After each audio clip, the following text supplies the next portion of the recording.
Welcome into the Jordy Culotta Show. Wave your hand out there, baby! Shout out to the show. She puts the pinky into the nostril. Man, look at that. Healthy competition, there's nothing like it. Y'all grow up. The line's wrapped around the stadium. Different strengths. Mm-hmm. I just lost a tooth. It's going to be fun. You know, we might have a story. I love what you're doing. Ogeron wants to take us fishing this afternoon. Sharif, you play for the bad boys of the SEC, man. We don't apologize to anybody. A lot of people are saying you're going to be wearing number 7. I don't really know. I want to. He look crazy, Bill. Good feet on the old man. Definitely come back.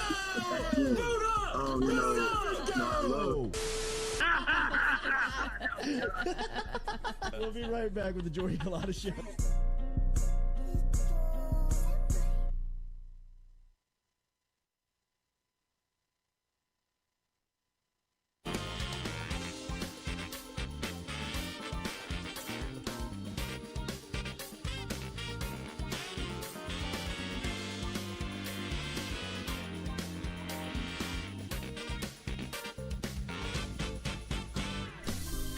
Welcome into a Friday edition of the Jordy Culotta Show, driven and powered by Go Chevrolet. Every single day, Go Chevrolet. Check them out online, GEAUX, Go Chevrolet with a couple of locations up in Tennessee. They got one down here in LaPlace, Louisiana, if you're looking for brand new cars. And remember, great truck selections from our friends over at Go Chevrolet. Check them out, GEAUX, Coming up today, we will talk to Blake Baker, former LSU linebackers coach, now the defensive coordinator over at the University of Missouri. He's going to stop in here at 8:30 this morning. He was the lead recruiter on Harold Perkins, and if you have not read the athletics piece authored by Brody Miller about Harold Perkins, it's as in-depth on Perkins as you've ever read.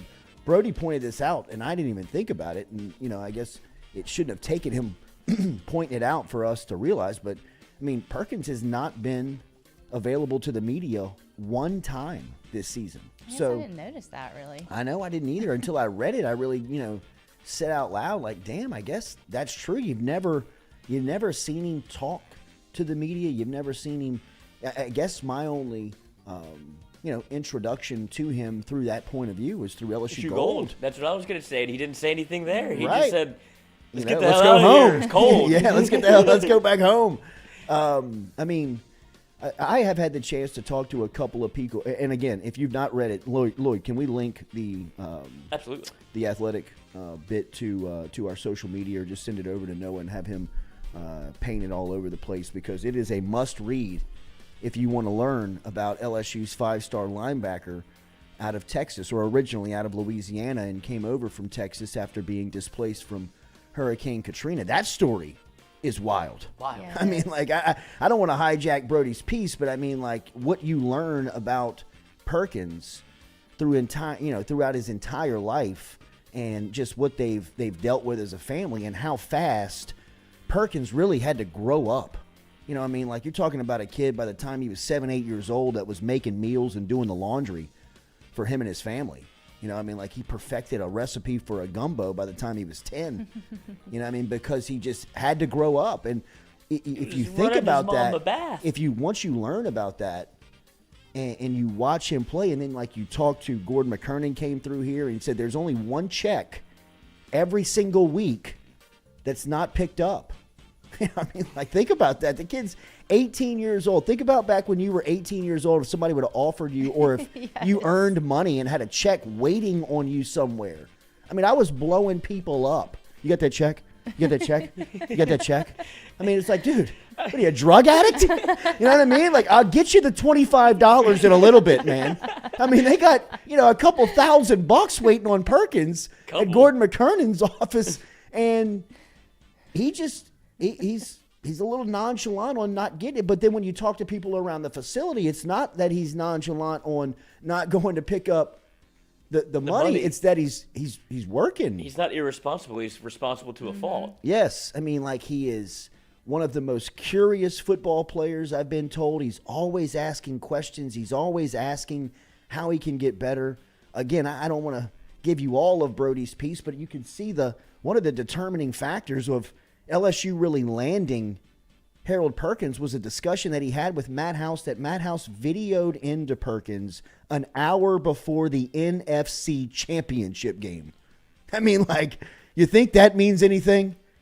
I mean, you think you got Tyrann Mathieu and the Kansas City Chiefs defense walking behind Matt House as he's talking to Harold Perkins about recruiting him to LSU. By that time, the deal had been done. He had been signed on, had House, so he was really trying to, allot as much time as possible to his job with the Chiefs and the defensive coordinator for LSU.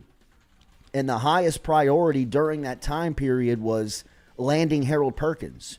And one of the things that it seems obvious that was a kind of a turning point for LSU was when Uncle Kev on the video call asks Matt House, how are you going to make him better?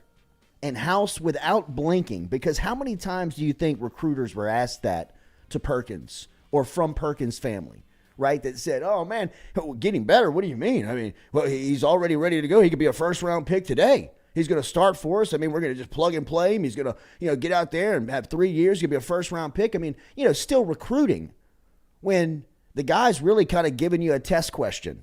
He's testing you because if you've recruited Harold Perkins, then you already know the guy's got a starvation to be better, to be the best, right? So when he's asking you, how are you going to make me better? You better tell him, because it takes a special individual to coach a player like Harold Perkins. I remember Frank Wilson telling me when he was recruiting Leonard Fournette, he said, Coach, it's not about the recruitment. It's about telling him how you're going to coach him. Because everybody believes that Fournette's a finished product. Everybody's telling him that he's God's gift to football. That you don't have to improve. If you went out today, you'd be a first-round pick. Right? The way that Wilson told me he was separating himself from the pack was he was telling Fournette, this is how I'm going to make you better. This is how you have to improve. And the same thing, when I read that on Brody Miller's piece, it brought me right back to that conversation I had with Frank in 2013 when he was, everybody in the country was on Fournette's doorstep, and Frank was always kind of the leader in the pack because of the relationships, but it was also he was recruiting him, telling him like, hey man, you got to get better hands. We got to make you a better pass protector. We got to get your game ready so you can be a top 5 pick. And I think Harold Perkins' conversation when Uncle Kev asked Matt House an hour before the NFC Championship game, how are you going to make him better? And House barks right back to him, he's got to get better with his eyes. Perkins' mom says after that it was different. He kind of changed his tune on Texas A&M. He started thinking and talking about going home a lot to Louisiana, and it was really about being challenged by his coaching. It is a great read. It made me cry. Like, it's emotional. Yeah, I mean, it's phenomenal. Like, he's precious. Yeah. I mean, he is. Okay, Mom. Right? I mean, I know. Like, what a precious child. Well, I mean, he is very wise beyond his years. Mm-hmm. He understands a lot of principles, and he's like an old soul. He definitely is. I mean, I think that's the greatest way to put it. I mean, he's an old soul in a young, freakish, athletic body. Exactly. I mean, just like, what he does naturally, to hear people talk about that, with experience like Antonio Cromartie, who played many years in the NFL, now on the staff at Texas A&M as the defensive backs coach, was his trainer, and just, some of the things. That's another thing that Brody Miller did on this thing, man, was, I mean, the amount of people that he talked to. The reason why Blake Baker is coming on this morning is because of Baker's comments in that athletic piece about Perkins. Baker was the primary recruiter on Perkins for the majority of Harold's recruiting years, right? I mean, Ogeron was on the job for the majority of that time. Kelly didn't get the job until November of last year. Think about that in the recruiting cycle of last year's class. I mean, that's very, very late in the game. And Brody asked Kelly earlier this week about Perkins' recruitment, specifically, and Kelly thought back and told you about how when he was asked, he was telling people around it, we got to be patient. I mean, as hard as that is, as difficult as it is, I mean, we got our backs up against the wall, and, I mean, time is not our friend, but we got to be patient. We got to get him here. We got to show him who we are. We got to be able to sell him that this is where you need to be. And it's a great story on how he chose LSU, officially, that you have to read. I can't give you all of it, man. I'm sorry, Brody. I'm diving into a lot of his clicks here. I texted him last night, and I was like, Brody? well, you just gave Jordy the opening and probably an hour of the show. He's like, I figured so. I was like, I'm sorry, but we're going to talk about this as soon as we open this thing up. Well, I mean, it's just It's too phenomenal. good. It's phenomenal. It really It's is so good. good. Brody's a great I mean, writer. I cannot do it justice. Do not think that you're getting the entire read by listening I to don't this. want you to just read the whole thing. I mean, like, I can. build a I don't even know fire, if I have we to all read it. sit I around. mean, I read it a couple of Jordy times reads it to us. because of so many people that have, just it's the amount of work that Brody did. I mean, the amount of people he was. Look, we've tried to get Uncle Kev on this show a lot. We got Uncle Al. And, we we tried to get got Uncle Kev. Al. We We tried got to Uncle get Kev. But I mean, they're kind of they're kind of 2 in 1. Well, Uncle Al is the policeman Yeah. that stayed Right. behind during Right. Katrina. Uncle Kev is LSU.com on Twitter, and we were just like, I don't know which one we're talking to, but we got one of them. Is Uncle Kev Bertha's brother as well? And then that's Is when it her Bertha brother? called us, and we were like, ooh. I can't believe we deleted that voicemail. We didn't know No, what to it was do. on an app that we had that was like a different phone number, but it's in your text. And it's somewhere Oh, back that's right. deep back in mine Yeah, because no I sent doubt. it to you freaking out like, No oh my doubt. God, It Mama is. Bear's mad. It is, and you can once you read that's been for a long time. Yeah. You know what I mean? Like Mama Bear, Yeah. the No little doubt. cub, and he's saying that? like, I ain't a I'm baby. Harold Perkins' It's mom. Yeah. Oh. That's who and everybody's like, oh, Yeah. okay. Do you want to come on the no? Let's not push our luck here. I know. I'm talking to Uncle Kev. I mean, What did Uncle Kev say? Harold Perkins You believe in God? Pray on it, because he's praying. Harold Perkins is on he's on a first name basis with like Vaughn Miller. Like they don't know each other, but when Vaughn Miller was told the name of Harold Perkins, he was like, oh, I want to work with that guy. I'm sure. I want to talk to him. And that's an A&M guy Yeah. saying I mean, that. Texas, I think that people recognize all over the sport just how advanced. If he's not the National Freshman of the Year, if he's not the Who else would it be? I know. seriously, He has to be. who else would it be? I mean, because everybody I hear talk about him, nobody refers to him as a freshman. Like nobody. He doesn't look like a freshman or I was act like a listening to freshman. Andy Staples' college football podcast, and they dove into him for like 3 or 4 minutes. They were just talking about him, and I mean, they were just to hear people outside of this market talk about him is, it just gives you the idea of what we're watching. Right? Crenshaw I mean, and Judkins, Ole Miss. He's been awesome. he's been awesome. He's been good. He's been good. Not like Harold Perkins. I mean, but I think it's just take Judkins off of Ole Miss and give me a healthy Zach Evans for the year. Mm-hmm. And the rush game dips a little bit, but not much, right? I mean, that run scheme that he's running in, and look, I'm not excusing Judkins and what he's done. He's been phenomenal this season as a freshman. Take Harold Perkins off of LSU's defense, and what happens? We've seen it. You've seen it. Exactly. I mean, there's There's too a many test examples. case, yes. I mean, Florida State, Tennessee, hell, even Texas A&M to a degree, right? I mean, like, get him out of the mix, and what happens? I mean, those 3 games stand out for Perkins not having an impact, and those are the only 3 losses of the year. yeah, that's weird. But No, it's true. not weird. But true. You know what I mean? It's Like, weird that's to not think it's about. not a coincidence. Is He's what a I meant. freshman. You know what I mean? You know? Unbelievable. It's scary to think what his ceiling can be, right? Like, it's scary to think how good he can be. As good as Tyrann Mathieu closed out his freshman season. If you go back to his freshman year, his presence in the Cotton Bowl versus Texas A&M, I mean, people after the freshman season he had strip fumbles in the game opener versus North Carolina, strip fumbles in the swamp versus Florida, causing interceptions against Alabama, just, jeez, this kid is going to be special, right? And then he goes to the bowl game and he's got like a diving pick. He's got a strip pick 6. He's got another sack fumble, just like, oh my God. Harassing Oh Tannehill. my God. even as good as he was, I still never thought his sophomore season would be that great.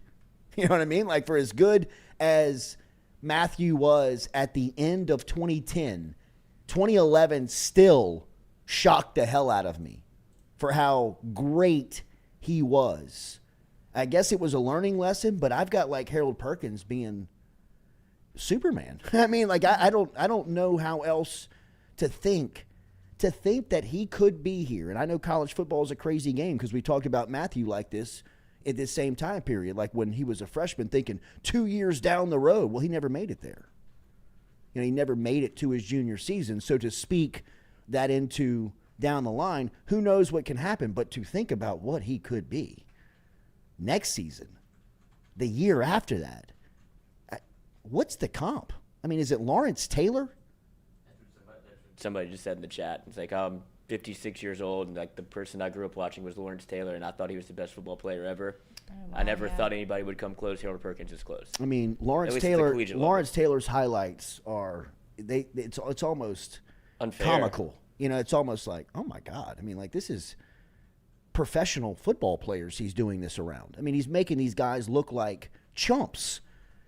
I mean, when Harold Perkins chases down people after getting knocked to the ground and chasing down track stars like Arkansas's quarterback from behind, like on a deadline sprint, and chases him down, when he knocks Bryce Young to the ground for the second time and has, you know, got Nick Saban really kind of confused all throughout the night. It's just things that you see, you're like, damn, man, this is just different. You know, I mean, it's different than a lot of things. Devin White, somebody said it the other day. Did you guys say that Peter Burns said that he's playing at Devin White's status of his junior year right now? Yeah, I think he said the numbers are like comparable in terms of sacks and pressures and tackles for loss to what Devin White did in his junior year and Harold Perkins' freshman year. So that kind of shows you the trajectory in which Harold Perkins could be on.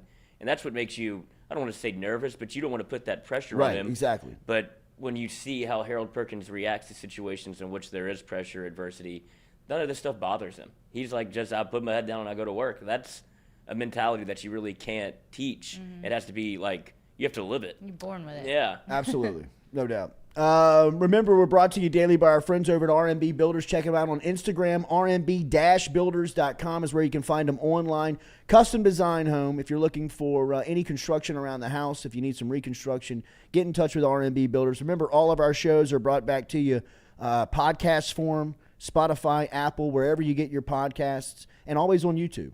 Search us on YouTube. Another big announcement from FM Digital Media yesterday. We will be adding a show Monday through Thursday. Another daily show for the majority of the week. We won't be having it on Fridays. We got Mikey on Fridays, 4:30 to 6, of course. But Nick Diaz, who has really gotten into this space over the last year and created a great following and has really good content and is somebody that is very passionate with good takes and good opinions and or at least has an opinion and puts it out there.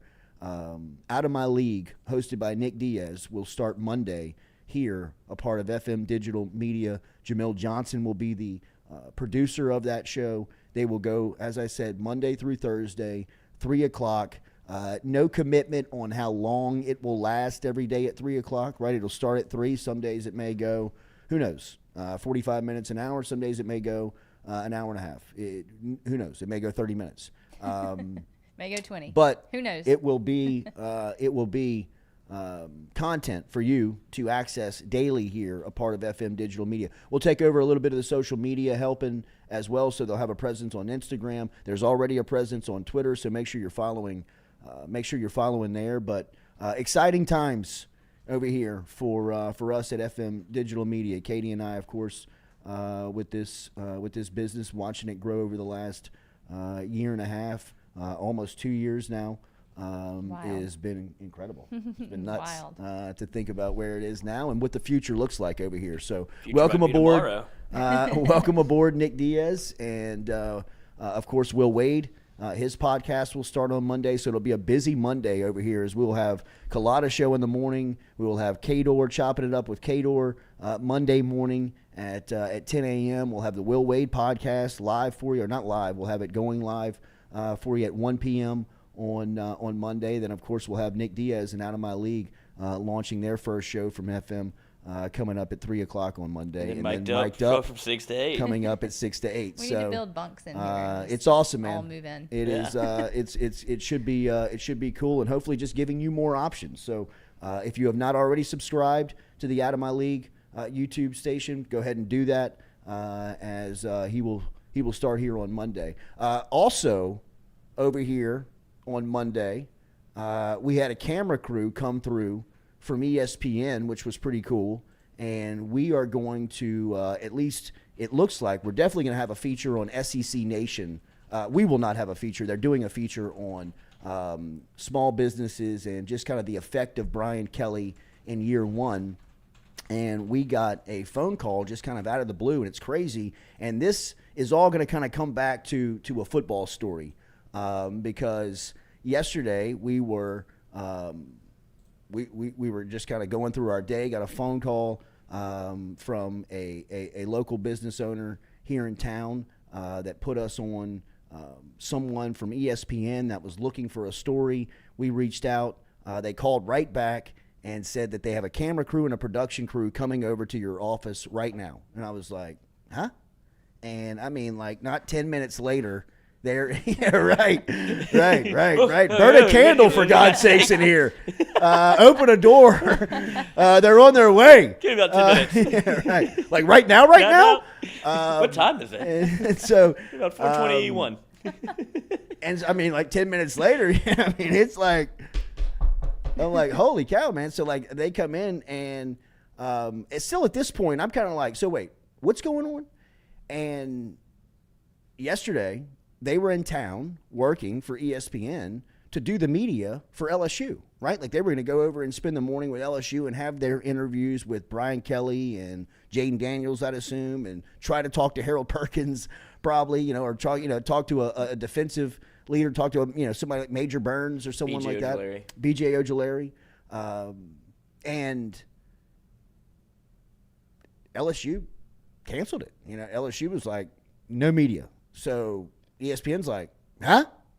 They're like, what do you want us to do with all this time we have to fill for the SEC title game? And they're like, you don't see these 4 letters? I don't know, but we're not talking to y'all today. And, they got on the plane and I guess went over to Atlanta, and ESPN was like, we got to fill some time here. You know what I mean? Like, we need a feature on LSU. What are we going to do? So they kind of whipped around town and were doing some local interest stories, and they ended up over here, and they spent about an hour over here, and we were kind of going back and forth, and they were like, I don't know what was going on with LSU. We were going over there. We were going to talk to him.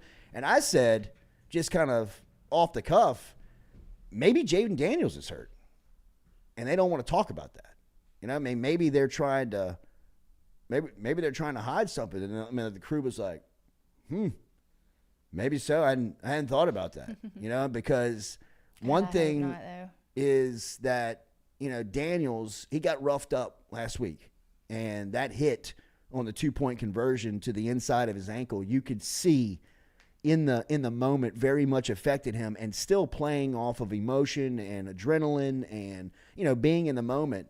Garrett Nussmeier, I believe, went out there for one snap, and in like true starter fashion or true competitive competition fashion, Daniels was like, get me back out. I'm going to lose my job. And he went back out there, and he was kind of limping around and finished the game, right? But then you get off of it, and you take some time, and that thing starts to swell, and there's some pain. And Brian Kelly yesterday, when speaking to media availability, which contractually he has to do, per his contract, when asked about Jaden Daniels yesterday, he said he's going to be good.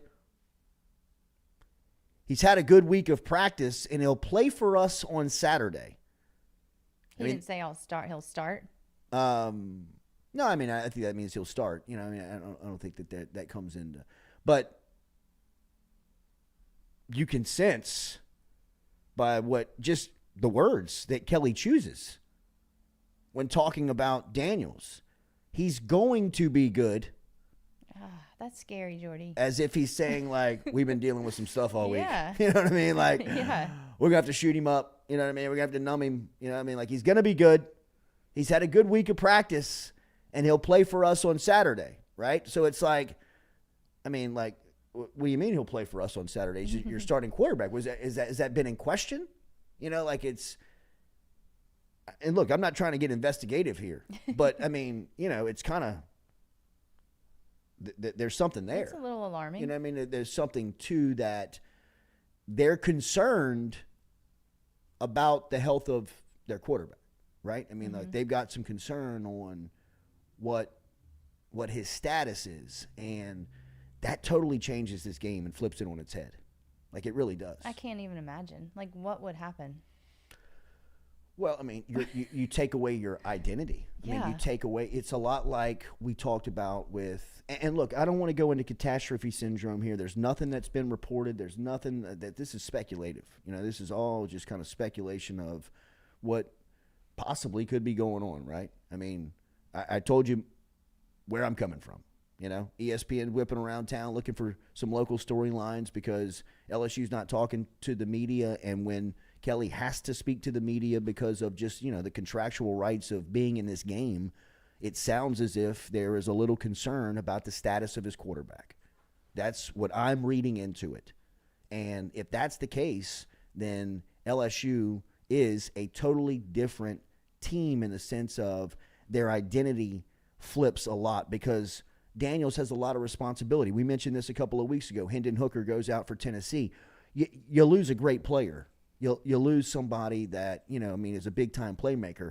But moreover, you lose really the brains of your offense, the guy that knows what to look for, to how to read it, to make the play, to call it in the huddle, the snap. How many times this point in the season do you see a backup quarterback, a new quarterback go in there and you got 3 false start penalties, you know, back-to-back plays because the cadence difference. You know what I mean? Just calling for the ball back there is different. You know, I mean, there's a rhythm, there's a timing, there's a feel to that. And you just throw somebody else in there, and everybody else is kind of, you know, like it's a little wonky. You know what I mean? It's just everybody's trying to kind of find their footing on playing someone different. And for what Daniels does, nobody else at LSU can do. Nobody on their roster that they have right now can do what Daniels does physically. You know, I mean, he's the best running back. He's the best running quarterback in the country. I mean, he's so dependent on that RPO of just who he is. That's how that play has become LSU's most dynamic, most impactful play, and it's all because of him. It's all because now over the last couple of games, Arkansas and Texas A&M, he struggled. He's turned it over in that play. But, I mean, like, let's look at the overall body of work. I mean, that play has been a difference maker for LSU. That simple, you know, put it in the gut of the running back, read the defensive end. You've got somebody slipping out into the flat that you can throw it to or he can run it. And it puts so much pressure on the defense where whichever one you choose, he's been so good at finding the other option or making the decision in the moment to run it or throw it that he's got the defenses playing on their heels. If you don't have that against Georgia and they can pin their ears back and go hit him or go hit Garrett Nussmeier, I mean, this tweet alone right here by LSU, if you're watching on YouTube, if you're watching this, or if you're listening on podcast, LSU football tweeted out yesterday the final push to Atlanta with side-by-side pictures of Jaden Daniels and Garrett Nussmeier. Does that mean that Nussmeier is going to play? No, but they don't have to do that. You know, like LSU controls the message. They don't have to put that out there. But after the comments that the head coach made yesterday when asked at the SEC press conference, what's the status of your quarterback? He's going to be good. He's had a good week of practice, and he'll play for us on Saturday. So he's going to be good means at some point he's not been good, and he's going to play for us on Saturday means within the walls of LSU, they've been curious on whether or not he's going to play for them on Saturday. And the fact how he spoke about Josh Williams being back to 100% is like completely different than the way he spoke about Jaden Daniels. Right. When did they put that tweet out? Was that yesterday? Yeah, yesterday. I don't like They that. haven't tweeted. They haven't said. They haven't mentioned Garrett Nussmeier in quite some time. Right, I know. I mean, I just went That's through what their I'm media saying. all the way back to the beginning of November. Yeah. And there hasn't been any mention of Garrett Nussmeier, as there shouldn't be. Like, he's on the team, sure, but there's no real. Right. That's why that tweet to me is curious. They're almost Why'd they prepping put that you. out? I know it is like they're prepping you. Like they're letting you know, like if you're reading between the lines, like you can see the way that Brian Kelly described his injury and the way he talked about, like, yeah, he can, like, he'll play for us. That didn't sound like he's 100% a go. That sounds like No, you it might see doesn't. both of them. Yeah. Because it's gonna be Jaden Daniels taking the first snap, and they're gonna see how he plays in live game action. And if he's like hampered at all, you might see 13 trot out there, and that's what they're trying to, I guess, subliminal message send to Yeah. you. Juwan Hearns inside the chat. Y'all are overthinking this situation. We overthink everything. Andrew Messina, start Walker Howard. Start Walker Howard in the bowl game. Begin the era now. Yeah. With the SEC championship or the bowl game. But yeah, don't feed them to the dogs. Sarah Almeida, Nuss is about to be QB1 in the SEC championship game and the number one team coming home. I don't know if I read that right. That doesn't sound like it. I don't read no good. But I'm reading some of the comments. I appreciate everybody for jumping inside here. Remember, we're going to have our Foodie Friday segment coming up here with Iverstein. Nate's going to be here. Nathan Velasquez will be back talking a little Hollywood with us. And we will talk to Missouri defensive coordinator and former LSU linebackers coach, a really good dude, man, as Blake Baker will stop by here at 8:30 this morning. Really looking forward to talking to Baker after reading Brody Miller's piece over at The Athletic. You could see how much influence Baker had on Harold Perkins' recruitment to LSU. Spent a lot of time with Perkins and his family, spent a lot of time watching film, spent a lot of time over in Texas recruiting Harold Perkins. We'll get some of the stories from Baker and really get what the true ceiling is for a guy like Harold Perkins. And a big win for Bake and Mizzou last weekend versus Arkansas as that defense steadily improved throughout the season. So we'll get a little bit of some reaction from Baker on that front too, as it'll be good to catch up with the former LSU linebackers coach coming up here at 8:30 this morning. You've been telling people all along, Nuss Bus. They just Right, didn't want. They just were waiting to pull it out in Atlanta. Yeah, Told you, at the very Katie. end. Told you, Katie. Rob Boudreaux said, y'all have been doing so good, now back to negative. Not negative. I wouldn't say it was what do you negative. mean It's negative, just- man. I mean, like, come on, like, We're just trying to nobody's figure it being out. negative. I'm just trying to be What- sensical here in the sense of like, listen what the coach is saying. Mm-hmm. You know, what I mean, like, look at the tweet. I'm not being. I hope for LSU's sake that this is all a smokescreen, Right. and Jaden Daniels is 100%, and he can go out there and run that RPO and put pressure on Georgia's defense, because I think that's really the only way that this thing can really work. You know what I mean? Like, I mean, are we really gambling and saying that, hey, start Nussmeier and let him be a gunslinger back there? You don't think that Georgia 3 series in would be just foaming at the mouth? Teeing off. I mean, like, they would be pinning their ears back. It'd be teeing off on him. I mean, you've got to have Daniels giving those guys options or, making those guys think. If you just say, hey, Georgia's defense, go play 100 miles an hour and don't think about it. Run around out there as fast as you can and just knock people's head off. LSU's dead. They're dead. But if you can get Georgia into some situations where they got to think and they got pressure on them, and then after thinking, you hit them with a big play over the top to this Brian Thomas kid or this, Kayshawn or, Jack Besh or John Emery, and you got them thinking, man, they got playmakers everywhere, and the quarterback is, he can run it or throw it. We got to make some adjustments within the game. He's a big playmaker too. That's LSU's best chance to win, right? I mean, so for LSU's sake, being positive, I hope that this is a smokescreen. I hope Daniels so can go too. too, and that he's 100% and the ankle's fine, and may have to take a couple of shots, like medical shots, so he can withstand the shots that he's going to take from Georgia's defense, but The I O mean, shot. yes, That'll do it. the D shot. The D shot. The T shot's what it's going to be. They'll be on fire out there. But, I mean, if you look at the facts, right? We get a report Monday and Tuesday, right? That from, I believe, Brody Miller, whenever he came on, Jane Daniels is in a walking boot. That's And Jacques said that too, that he yes, saw him at lunch that's in the who boot. it was. Yes, he saw him at lunch in the boot, and Jacques probably wasn't supposed to see that. Right. Like, they've been trying to keep this under wraps for a little bit. There's, like, example A. Example B, you hear Brian Kelly talk, and he usually, whenever he was trying to, it felt like Josh Williams was going to play last week, right? The way he was talking about it was much more positive than the way he's talking about Jane Daniels right now. And then the tweet that comes out, like, if you want to read between the lines, you can. However, it would be an all-time ploy by LSU to put all this stuff in the media, and then J.D. Fobbs out there. I mean, if he comes sprinting out of the slinging. tunnel, first play of the game, he has a keeper and goes 25. Joke's on us.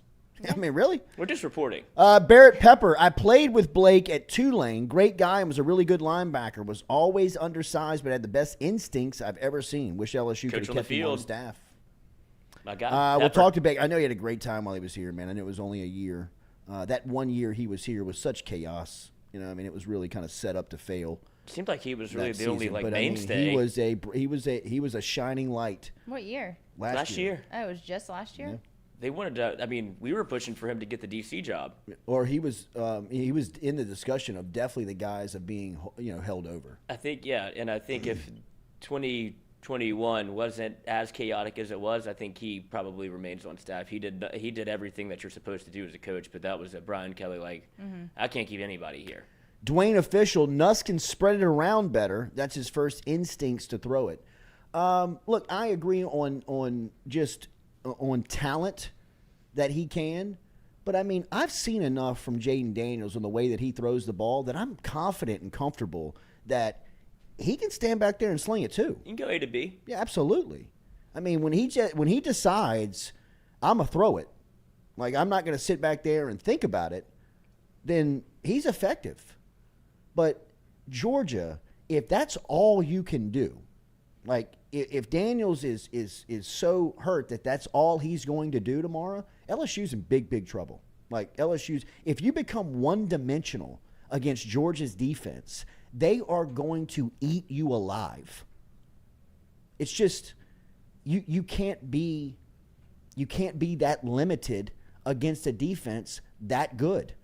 You've got to be able to keep them off balance and on their heels with a run game and a pass game that is effective and has them moving around and has them substituting. If they keep the same lineup on the field, oh, man. I mean, LSU could get run tomorrow. But, all of this aside, LSU made it to the SEC championship in year one of Brian Kelly. I mean, this is huge, y'all. Yeah. We didn't think this was going to happen. Look, the moral story, we've celebrated the moral story, and it's awesome. Yeah. But you do not want, I'm telling you, the momentum of all of this still will stay positive, but it changes a little bit of its course and direction if you go into the offseason with 2 bad performances. Or 3 straight losses. Right? Like if you get beat by Texas A&M in the way that you did, being in the SEC championship game is gravy.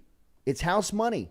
Nobody thought you were going to be here. It's a great opportunity. But if you go there and lay an egg after your performance at Texas A&M, even though you're there and in the middle of the summer when you're recruiting, the message is, we made it to the SEC championship game in year one.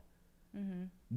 The first taste of it, if it's not good, it can be a little it could be like kind of you're a little turned off by it. You don't. It provides. There's an early signing period next week. Yeah. If LSU comes out and has 2 bad performances, even though it's in a championship game, they're going to get dirty recruited on that. Yeah. You know what I mean? Like there's going to be LSU's going to have to defend that. Yeah. They're going to have to be able to cover that up because other schools are going to say, yeah, 3 weeks ago, a month ago, when you committed to LSU, they were on fire. Yeah. Now look at them.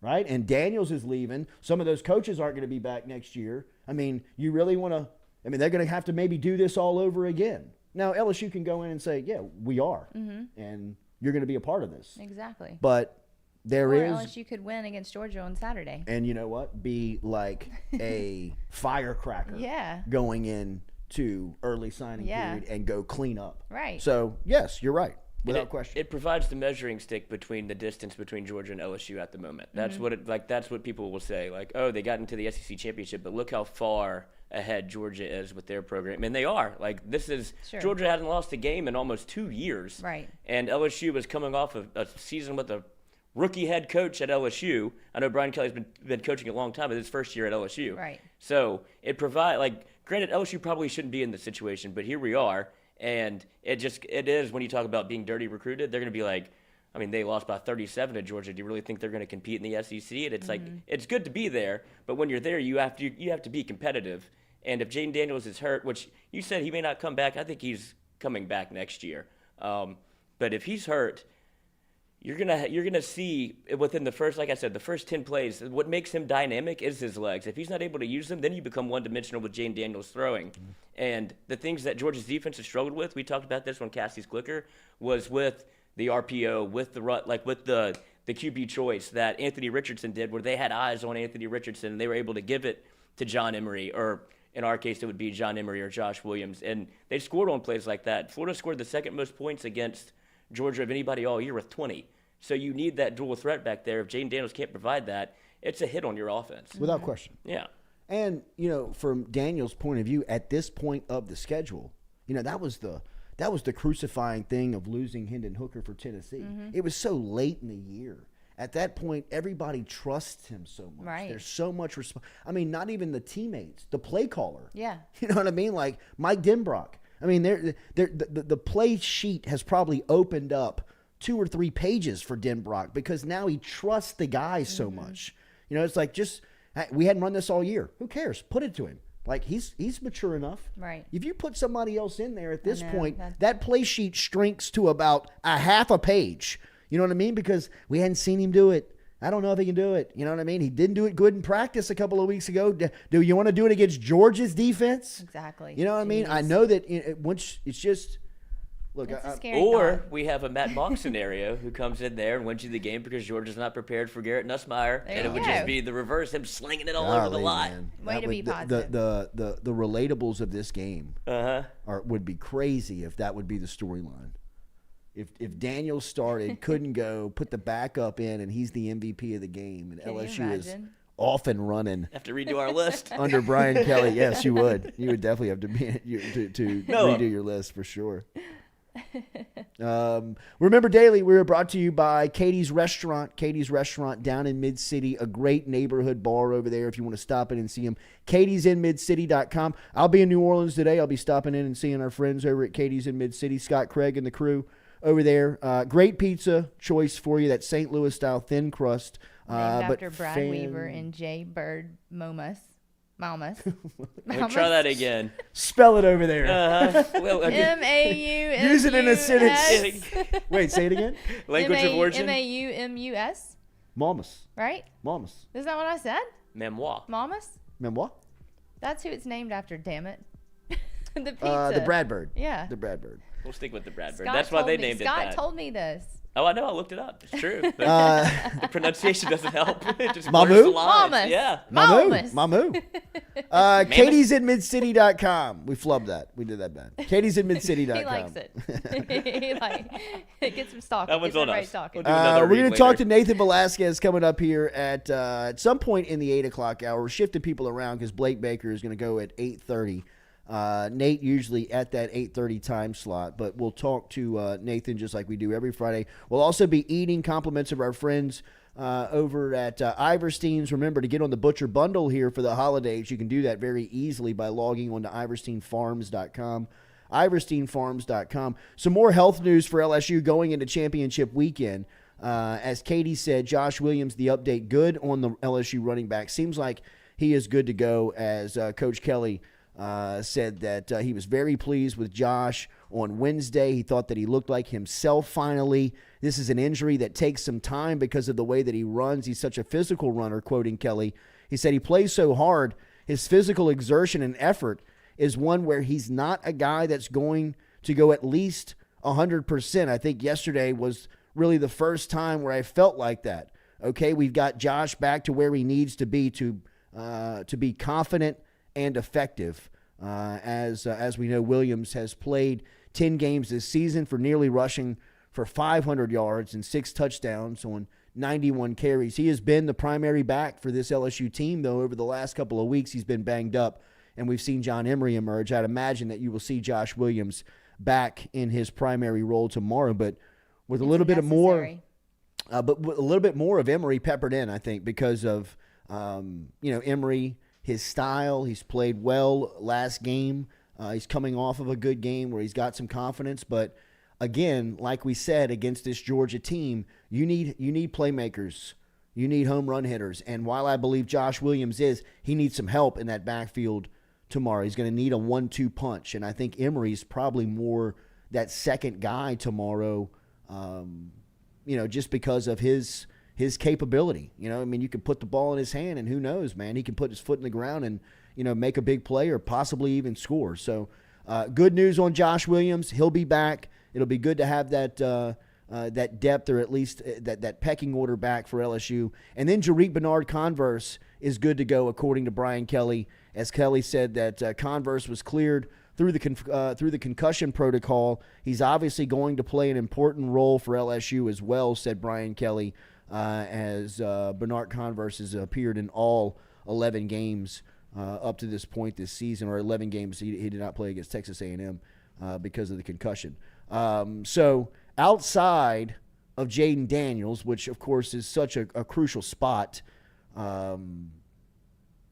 it's good news on the injury front. And, knock on wood, man, and I hate to even put this out there, but just saying it, LSU's health this season, outside of a freaky injury to Mason Smith on the, opening possession of the season, has been as good as I can remember it. I cannot recall a season where LSU has stayed. Even 2019, for as healthy as they really remained at key spots, right? The quarterback didn't get hurt. Jamar didn't get hurt.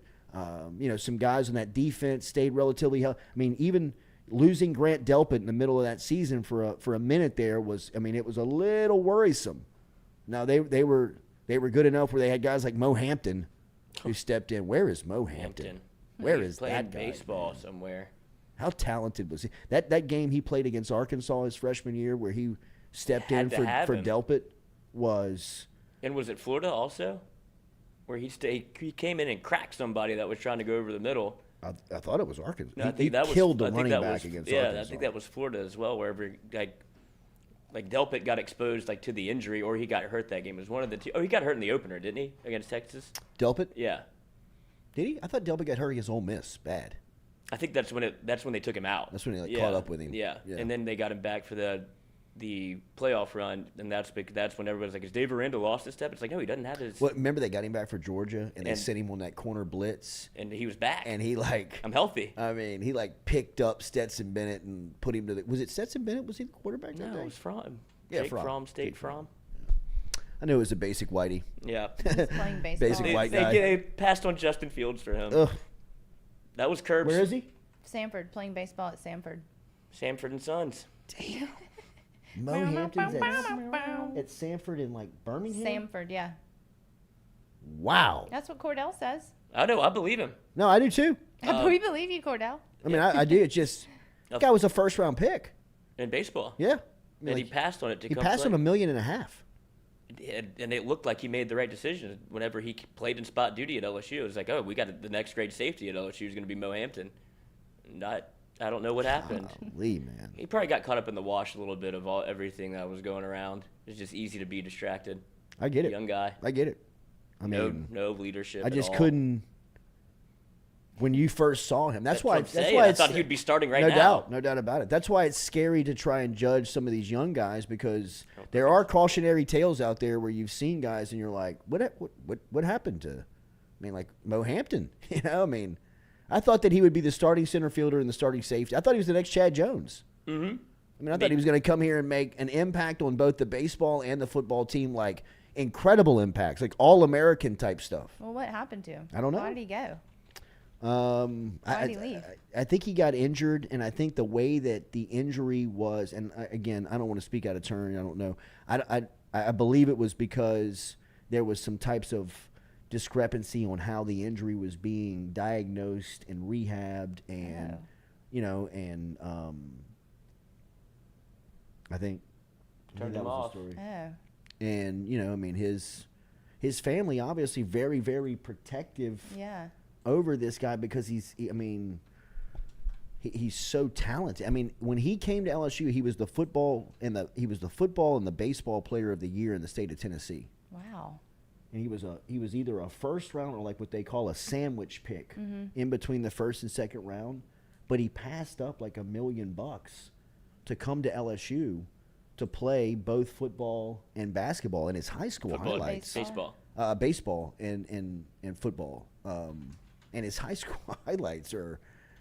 I remember watching because he came in a great class, right? What class was that? Was that like Kayshawn and them?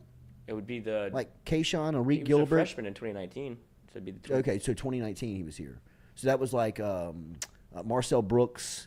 Oh, what happened now? Oh God.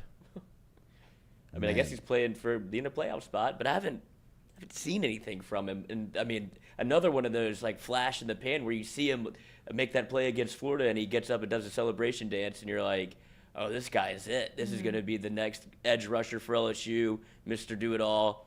I mean, he played wide receiver, running back, defensive end, linebacker, safety in high school, and it's like, I don't know where you put him, but put him out there. He Yeah. did? He played all that? Yeah, that's Marcel. And baseball? No, Marcel Brooks. Oh, This my is bad. another guy. Okay. The other number 9. Marcel Brooks was he's not Harold, but he was like Harold in high school. Like he did Marcel Brooks' high school highlight film was the best high school highlight film I'd ever seen until Harold Perkins. Yeah. I mean, Marcel Brooks he was like a track star on a football field that was built like a football player. Like, I mean, his stride, it was crazy how long his stride was on like watching him run around high school kids. I mean, he would like be like pulling away from them by like 6 yards a stride. I mean, it was nasty. Is he still at TCU? Yep. They moved him back to defense. Oh, Yeah, gosh, God, man. what a butcher. It's like LSU with Jacoby Stevens. At least Just they kind of find a figured place, it out. man. Remember when Jacoby Stevens lined up Yeah. on offense? Was that Northwestern State? I mean, he caught a pass. Mm-hmm. They put him at like H-back. It's like Corey Webster started his career in At offense. least they figured it out. Marcus Marcel Spears. Brooks went to TCU to play wide receiver. Man. I mean, He's like still going to get drafted. absolutely will get I drafted. think. He's got 5 tackles. He will definitely get drafted because he'll go to the combine and people will be like, "Who is this?" He'll definitely get drafted. All right, second hour coming your way as we will talk to Blake Baker, as we said. We'll talk to Nathan Velasquez here. We'll continue a little bit. One thing I want to get to, I don't know if anybody is talking about this. I don't know if anybody has read this, but I read the other day, I was reading in Tiger Rag, where it seems that they are trying to repeal the Dale Brown court decision. Oh, and that's that your Yeah, fault. you mentioned President that. William Tate has gone to, I don't want to say it like this, but I guess the other side, and Sue Gunter, who is the longtime legendary women's basketball coach at LSU, when that decision was made, her supporters, family, friends, look, they were not happy about that. They were not happy about the court being named solely after Dale Brown. They were hoping and pushing and lobbying for Sue Gunter, Dale Brown court, Dale Brown, Sue Gunter They court, wanted Gunter Brown. Gunter Brown court, Right. yeah. Is she still alive? She is not. I'll get back into it when we come back for the second hour, as we'll talk a little bit about it, because this seems like this is happening. Like Really? seems like it's going to happen, and That's a big deal. it's a huge deal. And politically at LSU right now, this is a storm brewing that people are talking about and mentioning what the shakeout could possibly look like here, because this was a very politically charged topic a year ago.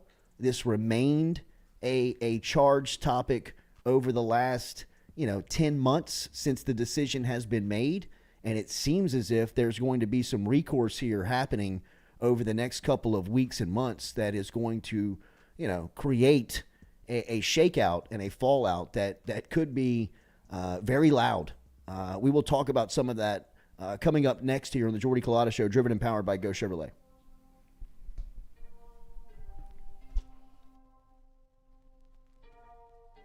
All SEC championship coverage is brought to you by Beal & Hebert, Louisiana's hometown lawyers. Lance has assembled a team prepared to handle any need you may have, whether it's personal injury, family law, estate planning, business law, or construction. Beal & Hebert have you covered. If you're in need of legal assistance, reach out to them now at bealandhebert.com and tell them that you heard it right here from FM Digital Media. That's bealandhebert.com.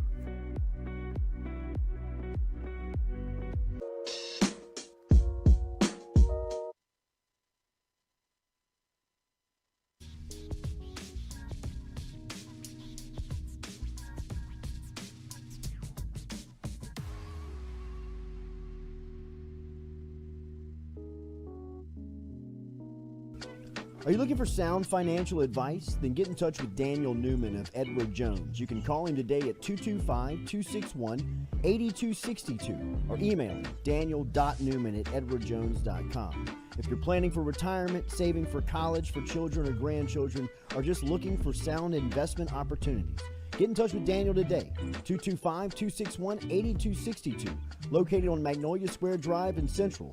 Daniel Newman of Edward Jones.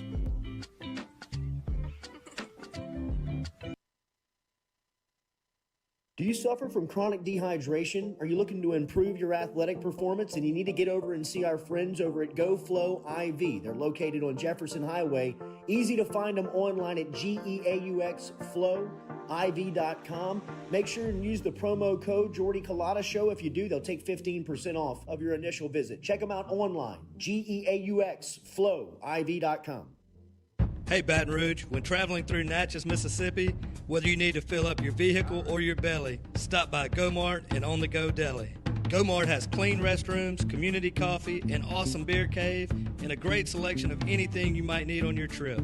So stop by Go-Mart at 4 Sergeant Prentice Drive as you're entering Natchez on the left, and visit Tom and Wright Granning and their awesome team at Go-Mart.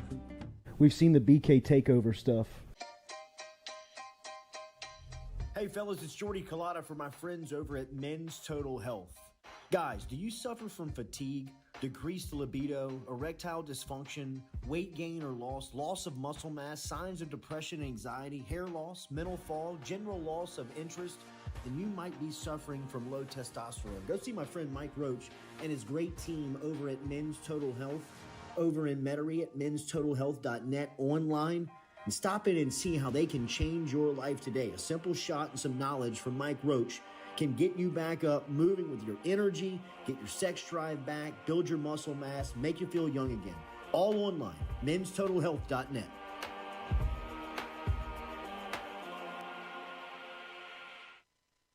Red Stick Sports, a local staple in Baton Rouge to all sports fans, was founded back in 1981 and has remained a family business for over 40 years. Today, they still have the great selection on the floor, but they're also a leader in custom apparel for businesses, sports teams, and other groups. Take it from us, everybody over here at FM Digital Media. They help us out with all of our apparel. Let them help you out today. Go ask for Cody over at Red Stick Sports.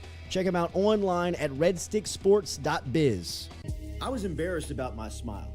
Are you unhappy at yours? Do you not smile back at yourself? I called my friend, Dr. Spillers, over at Johnson Spillers. He fixed my smile, and now everywhere I go, people are complimenting it after the work that Dr. Spillers and the staff did to my mouth. They can do it to yours. Get in touch with them. JohnsonSpillers.com. 2 locations, one in Gonzales, one in Baton Rouge. Easy to find them, JohnsonSpillers.com.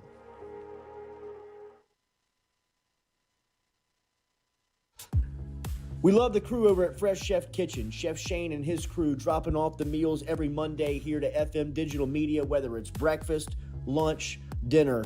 Me or the crew's going through our meals over at Fresh Chef Kitchen. Their weekly pre-order freshly made meals, or you can walk into the cooler over there on Airline Highway. They have that fresh, same service over there at Fresh Chef Eats. FreshChefEats.com is where you can find them online. Fresh Chef Kitchen. Tell them you heard it right here on the Jordy Culotta Show.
Welcome back here to the Jordy Culotta Show, driven and powered by Go Chevrolet, live here on this Friday morning.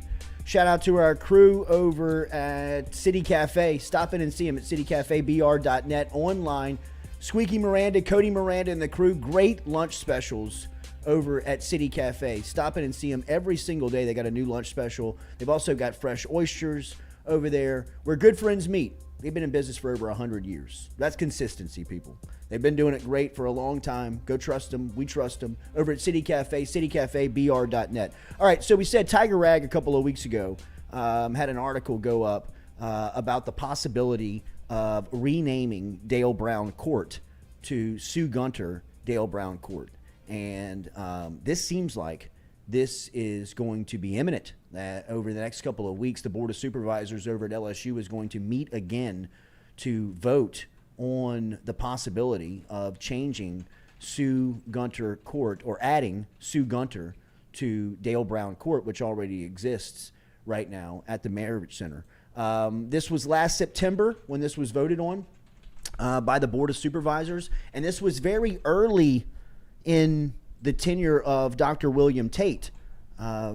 It is speculative that once Tate was announced that he was on the job, that the Dale Brown backers, the Dale Brown, lobbyists, the Dale Brown supporters, really put the full court press, no pun intended, on Dr. William Tate on getting on board of changing the name of the court to Dale Brown Court.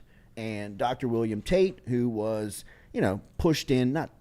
was kind of thrust into a new role as LSU's president, coming from South Carolina. Once he hit the job, there was a lot of stuff coming his way, obviously from football coaches and basketball coaches, just from the sports angle. And he was on board with the Dale Brown Court very early on. I think that was one of the monumental votes that this process needed to get done. Now that William Tate, Dr. Tate, has been on the job for a little over, some 16 months now, I believe, he's had a chance to, really kind of get to know the lay of the land, get to know how business is working, and, has been accessible to all the groups. And it seems as if he has been flipped. And it seems as if he is now pushing for the court to be renamed Sue Gunter Dale Brown Court. And look, if I had a vote on this, I'd name it Shaquille O'Neal Court. Really and truly. I'd name it Don Redden Court. I'd name it, High C Court. I'd name it something. Court. Yeah, I mean, after one of the players, somebody that's a big booster, right? Somebody that could pay. Name the practice arenas or the practice courts after the coaches. right? Like, I mean, this will limit all of this fallout and political, just war that is happening on LSU's campus over this subject. I mean, this is a very passionate, very steadfast fight from the Dale Brown crowd. If you remember going back to when this all went down, I mean, you had Collis Temple, who is a board of supervisor, I mean, like, coming up and going to the microphone as almost a, a character witness for Brown on this. Tim Brando drove down from Shreveport, got on the microphone. Now, he did make the majority of it about Tim Brando, but somewhere in there, he did sprinkle in that he was there to support Dale in renaming the court. But this is something that has gotten a lot of passion from people. Why is it so controversial? Because Sue Gunner, to a lot of people, was at LSU during a time when women's sports meant nothing. Mm-hmm. I mean, she had no Title IX. She had no rules that were allowing her to keep up pace with what was going on. Was Dale Brown dominating the basketball scene during the majority of the time that Sue Gunner was here? Absolutely he was. But he was also one of the most popular guys on campus and in the state. Mm-hmm. And he had resources available to him that, now in a Title IX world where, you try to make it as equal of a playing ground as possible, there's much more of opportunity for women's sports and for Kim Mulkey, to go out there and recruit LSU than what was Sue Gunner was dealing with. Right. Sue Gunner does not have the accomplishments. She does not have the wins. She didn't have an She SEC does not have all of that.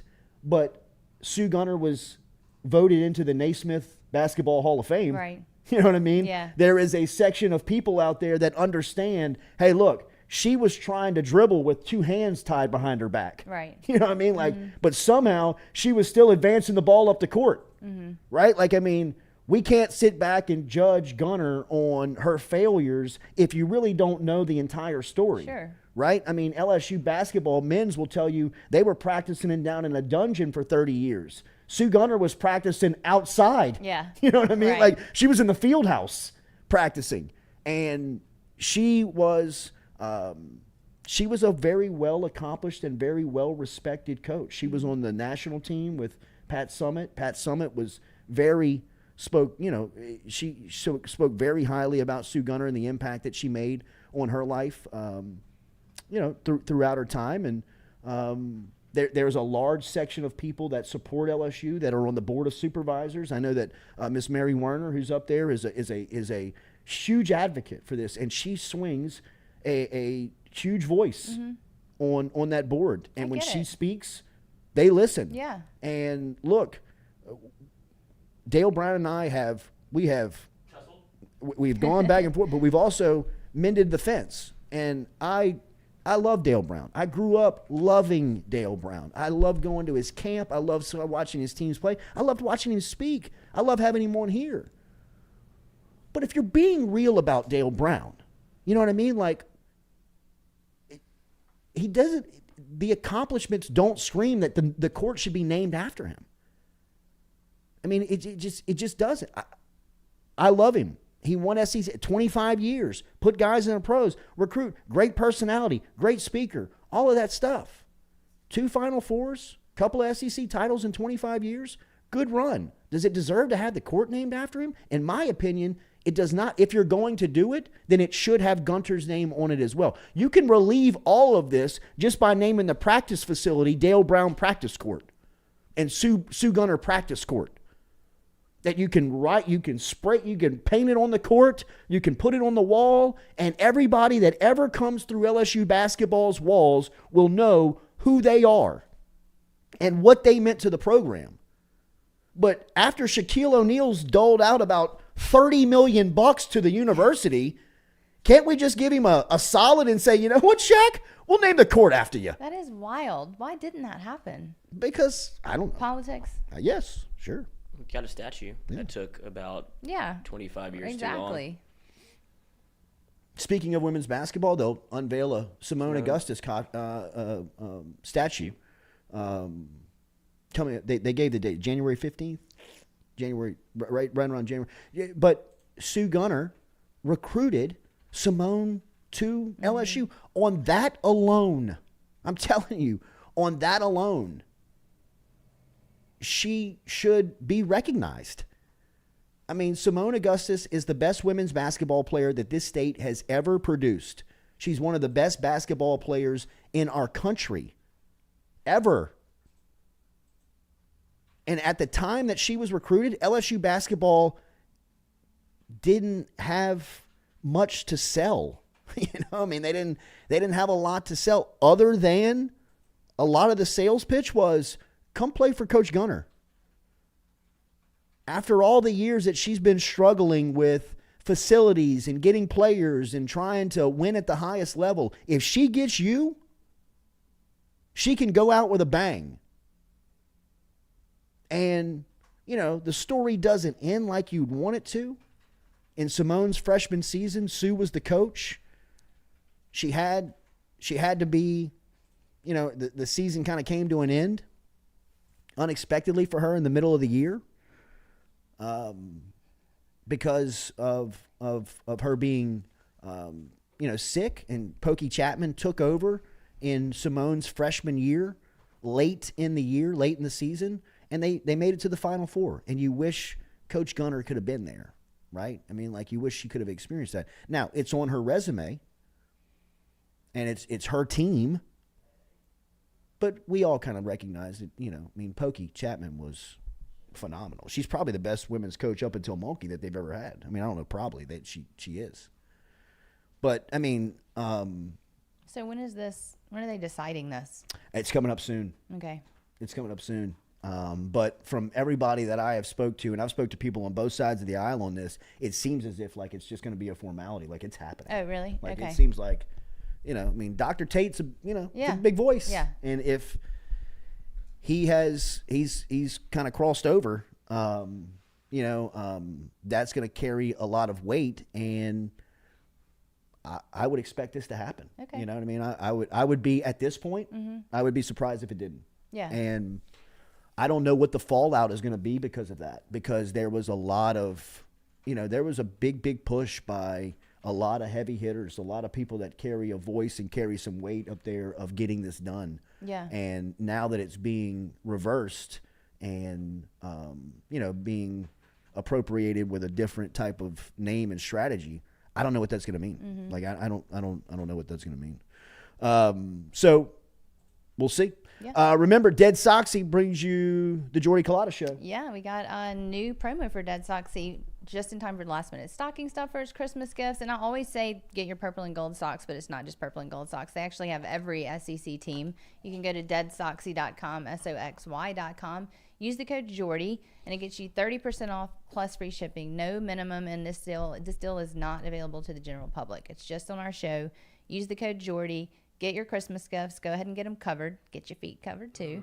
Get those athletics. Get the no-shows. Deadsoxy.com. Is that how you pitch it to our Jeff fan and base? Kenner talking about basketball court. Does football play this weekend? Come on, Jeff. I mean, What do you want to hear? Listen to the first hour of the show. How much football can we talk, man? Give me 10 minutes to talk about a basketball floor.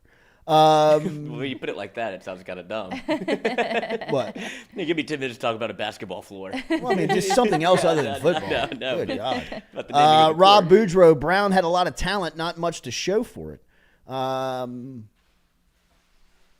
Agreed. Sarah Almeida, Sue Gunner playing second fiddle to Tennessee. Go Tiger 10. Let's move on. I agree with Brandon Hollingsworth. Neither Dale Brown or Sue Gunner deserve to have the court named after them. Hunter Fournette, it's crazy that people used to name their kids Sue. I guess there's not many Sues left. There really aren't now, I guess. There's no Susans, really. New Susans. Baby Susans. New Sue Goofin? Right? I don't have Sue's any a very friends old that are name. Susan. Yeah. What do you don't think of a 19-year-old when you think of Sue? No. You I think don't of even have your friends named grandmother. Susan or Sue. Yeah. You think of Grease, like that era. Oh, I was like, Susie Grease. Q? The movie? Yeah. Yeah, it does feel very 50s. Very greasy. Very 50s. Very Never greasy. seen it. You've never seen Grease? Mm-mm. Not for Boy. me. That's Grease probably one, that's Grease that's two. probably the demographic that it fell off. I guess so. You know, But I like- mean, but you know about it and you've seen like clips. I mean, like and when we things were like on that. when we were kids, it was always on TV. Always. Always on All TV. the time. Always on TV. I just know It's kind of like Armageddon now. John Yeah. Travolta, or no, Shawshank Redemption. Okay. Jesus. That's right. That's right. Step Armageddon. Brothers. Armageddon. It's on a lot, That was the first. I guess it came out. I was probably like or maybe Independence Day. 11 or 12, and Yeah. the animal cracker scene with the That parents is exactly was what I was just thinking. That's all that I was a think little about. awkward. That's Yeah. because of the video, the Aerosmith video too. 'cause they Absolutely, had that because scene it in wasn't a turn on, but it was like, this is so cringy, and I'm here It was so at the theater with the old mom and dad. And I leaned over, I was like, do you think we can get some animal crackers on the way home? She's like, shut the fuck up. I think dad wants to stop. I actually got some right here. Reach in his bag. Why is that the scene that sticks? I don't think that's what they want you to think about either. No. Armageddon is a trash, right? Oh, trash. Yes, Yeah. total Total trash. trash. Who? Funny trash. Though. Yeah. It's Liv like Tyler. It's funny. They have to blow up an asteroid. Yeah, they got to Yes.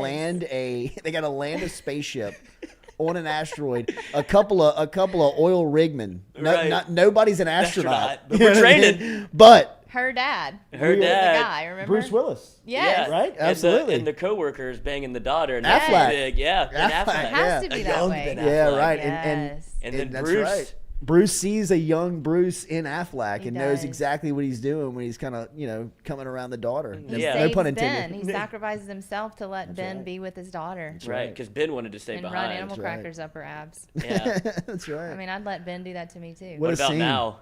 I don't know. Yeah. You gotta project, I mean, I guess Katie. I still would. Yeah. It would look a lot different. It would look Yeah, a little it would. different, That but big I still tattoo would. What happened to that back. Armageddon I scene, mean, bro? he's with J-Lo. She's pretty particular, so I would be okay with her second. J-Lo just seems her particularity is just to be taken.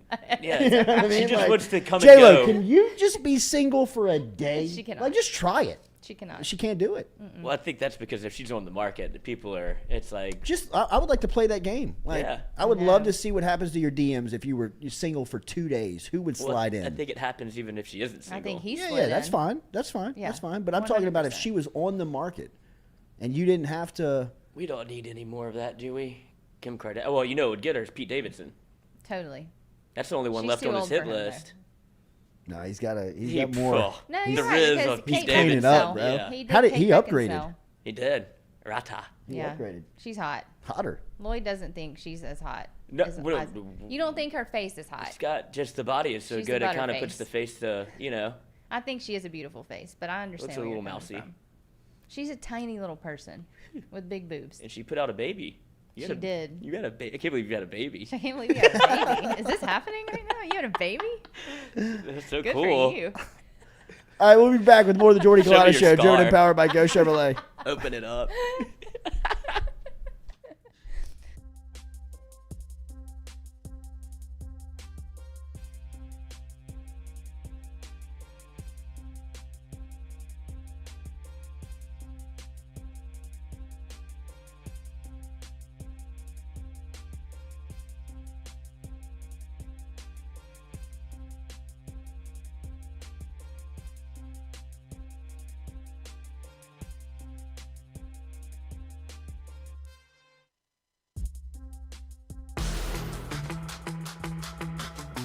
Donaldsonville Glass and Body, the trusted name in frame, body, and automotive paint repair since 1977. They have served their customers for over 45 years. You can find them online at dgbauto.com or stop in and see them Railroad Avenue and Division Street out in Donaldsonville, Louisiana. Look, they can help you with your insurance claims. They can make the repair process as stress-free as possible. I'm speaking from experience here. I've got numerous windshields, body repair, all done by Kenny and the crew over at Donaldsonville Glass and Body. They are, without question, the most well-equipped shop in the area. Stop in and see them today.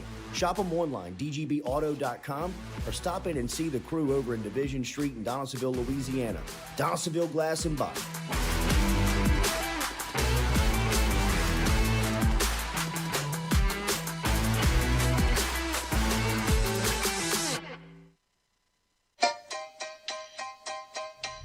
Hey fellas, it's Jordy Culotta for my friends over at Men's Total Health. Guys, do you suffer from fatigue? decreased libido, erectile dysfunction, weight gain or loss of muscle mass, signs of depression, anxiety, hair loss, mental fog, general loss of interest, then you might be suffering from low testosterone. Go see my friend Mike Roach and his great team over at Men's Total Health, over in Metairie at menstotalhealth.net online, and stop in and see how they can change your life today. A simple shot and some knowledge from Mike Roach can get you back up, moving with your energy, get your sex drive back, build your muscle mass, make you feel young again. All online, menstotalhealth.net.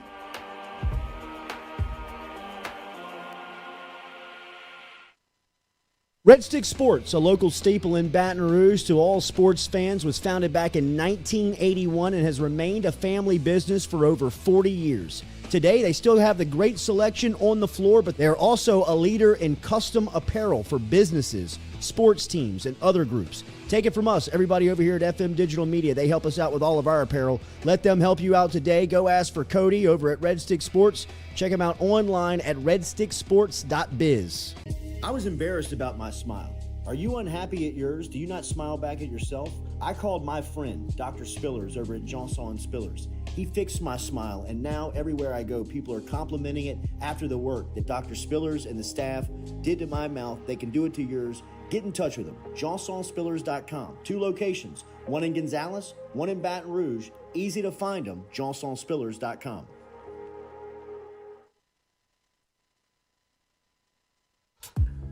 We love the crew over at Fresh Chef Kitchen. Chef Shane and his crew dropping off the meals every Monday here to FM Digital Media, whether it's breakfast, lunch, dinner. Me or the crew's going through our meals over at Fresh Chef Kitchen. Their weekly pre-order, freshly made meals, or you can walk into the cooler over there on Airline Highway. They have that fresh, same service over there at Fresh Chef Eats. FreshChefEats.com is where you can find them online. Fresh Chef Kitchen. Tell them you heard it right here on the Jordy Culotta Show.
What are we eating this morning? Burgers? Woo! Me. Hell yeah. Let's go. I love tomatoes. I love Tomato. tomatoes. Tomato. Yes. No. Joshua looks like Dahmer. No Dahmer onion. vibes this morning. He hates No that. onion. I know. No onion. Just tomato. I'll take Lloyd's tomato. No brains in my burger, please. Oh, yeah. He doesn't No want mayo. Mayo. Tons of mayo. No mayo. No mayo. Normal No amount mayo. of mayo. Mustard. Mustard. Just mayo for me. Ketchup on the Mustard. side. Oh, dude. Yeah. What a You brat. idiot. What a brat. I mean, there's a lot of comparisons you could go to if you don't like tomato, but you eat ketchup, That's true. right? You're right. Yeah. So I don't think it's that I had a weird. friend of mine that ate a tomato like an apple when we were growing Oh up. my God. I would do that.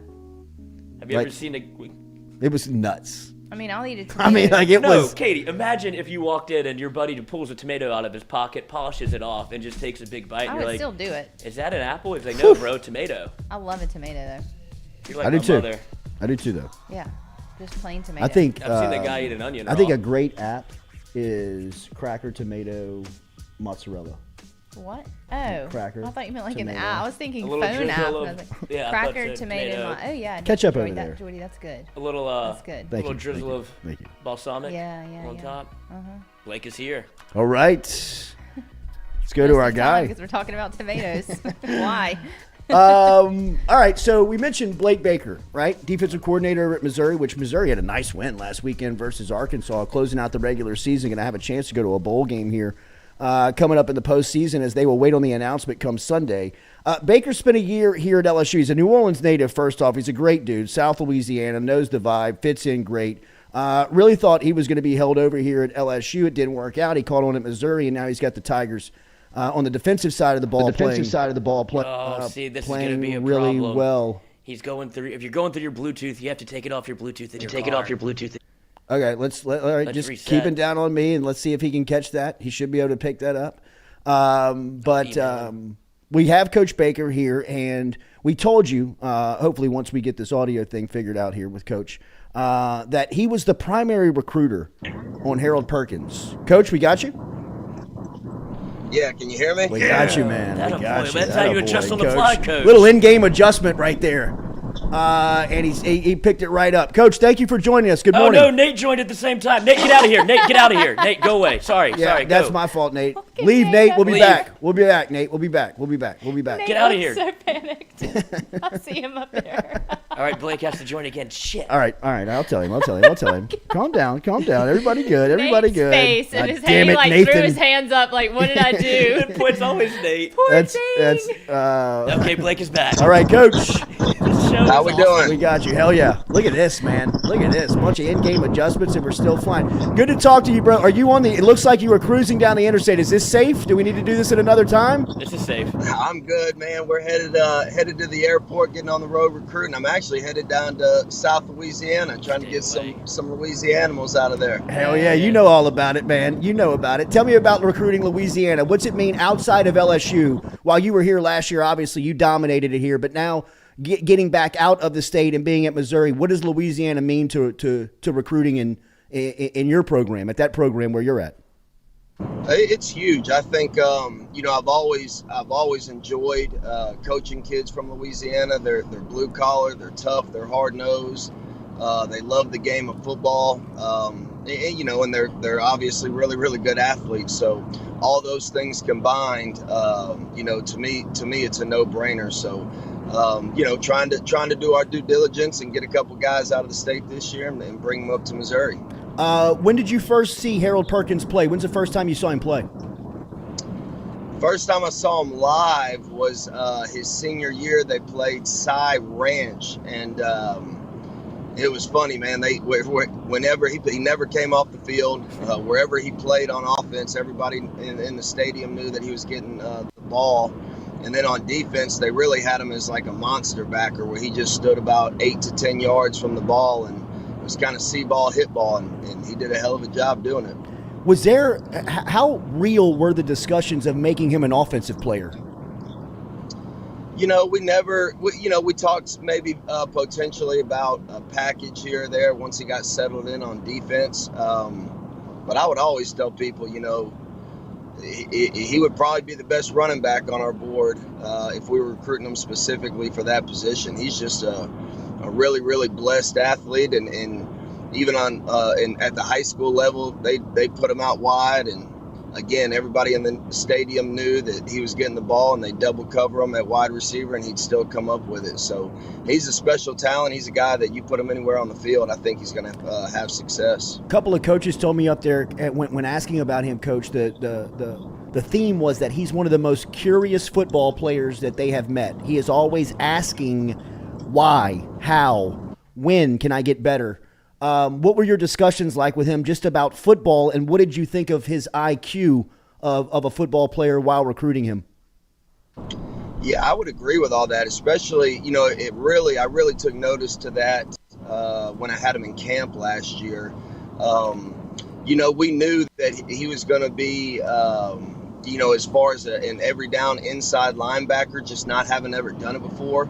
We knew that was probably going to take some time. But he was like a sponge. When he came out to camp, he was extremely coachable, and continued to ask, how can I do better here? How can I do better there? So always saw that from him, but it really stood out to me when I had him at summer camp last year. Obviously, all your attention on Missouri, Coach, and you guys with a nice win last weekend. You're hitting the road to go recruit now.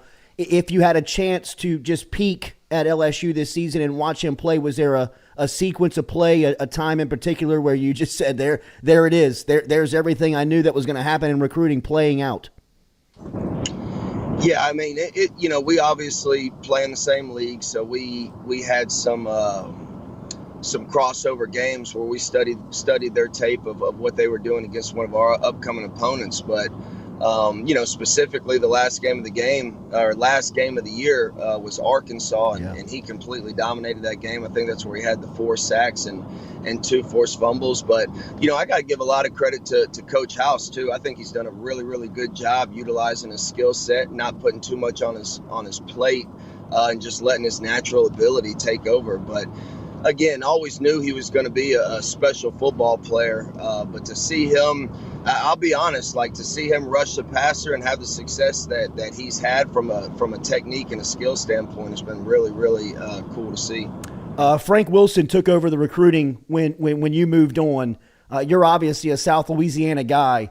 Did it take that personality? Did it take that ability to adapt to rooms and being able to talk to different people and different personalities to recruit him? What was that process like of just getting to know the Perkins family and everybody around him? Yeah, I think the one thing that it took was time. I think when you talk about Bertha and his mother and Alvin and Harold, all 3 of them are very cognizant of what's happening around them. They're very observant, don't say a bunch, but then as they get comfortable around you and really whenever I started doing the in-home visits is when you could see their personality come. I guess whenever I got into their element instead of them always being in my element, that's when you could really see that their personality and they're good people, man. They're really, really good people. But yeah, I think anytime you recruit a kid, I always say trust is consistency over time, and I think we did a really, really good job building that trust as the recruiting process went on, and was able to get them to campus multiple times to try to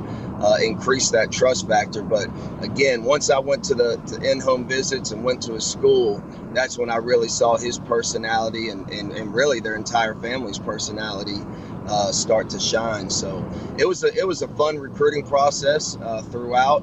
Really enjoyed going to the home, really enjoyed going to his school and getting a chance to sit there and get to know him through his teachers and through his coaches. He's a lot different than what he perceives, and what I mean by that, I think he's very quiet until he lets his hair down and feels really, really comfortable and can trust you. He is fun to watch, man. What has you have to be excited about the way your group has closed the season with the win versus Arkansas and some momentum on that side of the ball. What's it been like calling the plays in this league as a defensive coordinator? It's been a lot of fun. We got a great group of guys, a great staff up here.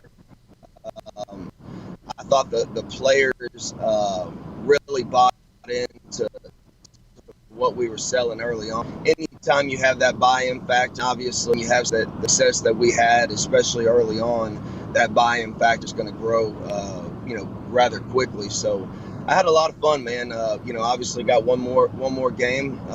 Interested and excited to see who we're going to play in the bowl game. But it's been a blast. I've had a lot of fun this year. It's great to see you, man. Keep up the great work, and thank you for your time this morning. Take it, Jordy. Talk to you soon. You got it, Coach. There he is, Blake Baker, checking in this morning on his way to the airport. Missouri defensive coordinator, former LSU linebackers coach, and a huge part of why Harold Perkins is wearing purple and gold here in his first season and reminiscing on some of those stories on how Harold landed here. Good to hear from Coach Baker checking in here this morning. Speaking of Baker, check out Barker Brothers Plumbing and Works. Barker Brothers Plumbing and Works, our hometown plumbers here in South Louisiana. They're on West Baton Rouge, East Baton Rouge. Got a couple of trucks over here. Call them today, 225-776-2431, 225-776-2431. Mention the Culotta Show. Save 15%, number one and a number two business over at Barker Brothers Plumbing and Works. Got a lot of work happening right now. Very busy during the holiday season. So if you need them, get in touch with them. 225-776-2431, 225-776-2431. Mention the show, save 15%. That worked out well. Nice work. Thank you, sir. Nice work, Sorry Lloyd. Get out of there, Nate. Sorry to yell at you, Nate. Nathan Velasquez That big- played we had a well big in the fish. game. It was Yeah. almost, it's like we threw him into the game and like, Velasquez out! Get out! Sprint off the Sorry for field! him. God damn it! Dribbled off his foot. Gonna get 12 men on the field! He looked so Baker, panicked. get back in there! Baker, where are you? That all worked out though. was Touchdown, good. bro. Yeah. Touchdown. All right, let's Good sport. I don't think that's our first driving while Yes, calling. Coach, he was like interstate driving. Yes, I was about to, Yeah. you know how many times he's made that drive though? I'm going to the airport to go recruiting. Like, Silky smooth on the silver and black though. and I You look like good. the Silver fox. The Mizzou. Coming down here to steal our people. Nah, That's what it sounded like to me. Louisiana. he's not recruiting the same Same. type of player LSU hope he's is. not, so. Did yeah. y'all know DeColdest is in the portal? Mm-hmm. Yeah, come on down, I Dakota. want him to come back. Did he tear his I'll tell you what, ACL? though, man. LSU's wide receiver room, even next year. You Well, look at that's why he Jalen left. Brown. You look at Shelton Sampson coming into what already exists. I mean, Brian Thomas, Malik Neighbors, Jack Best, top three next Kayshawn year, could right? come back. No way. Have himself a year. Don't do it, Kay. You don't think he could be able Nah, to prove a gotta little get bit paid, of his man. responsibility? It's a Stephen Ridley thing. Remember Ridley? Ridley could have come back. Yeah. You know what he did? He looked at the running back room and was like, you know what? Why would I compete here and I'm gonna maybe get a lose job." carries? Mhm. And let me just go get money on this thing. Like real money. Yeah, but Real money. Ridley was coming off of a great year in terms of like his production on the field when he emerged as the lead back when you didn't really expect it. Kayshawn is kind of on the shoes on the other foot where you're supposed to be the guy and other people have emerged around you. I get it. I think he should go to the league as well because he's going to go test. He's going to test off the charts. It's a Stingley, Jamar Chase scenario where it's like just get me to the combine, get me to the pro day, and then my name will pop up again. But I think it was a little bit of new quarterback, new system, kind of got lost in the wash. Can't really say he played poorly this year. It just wasn't what you expected. Right, that's right. All right, Nathan Velasquez next. This burger smells great. I know, really it's do, getting damn it. crazy. I hope I didn't hurt Nick.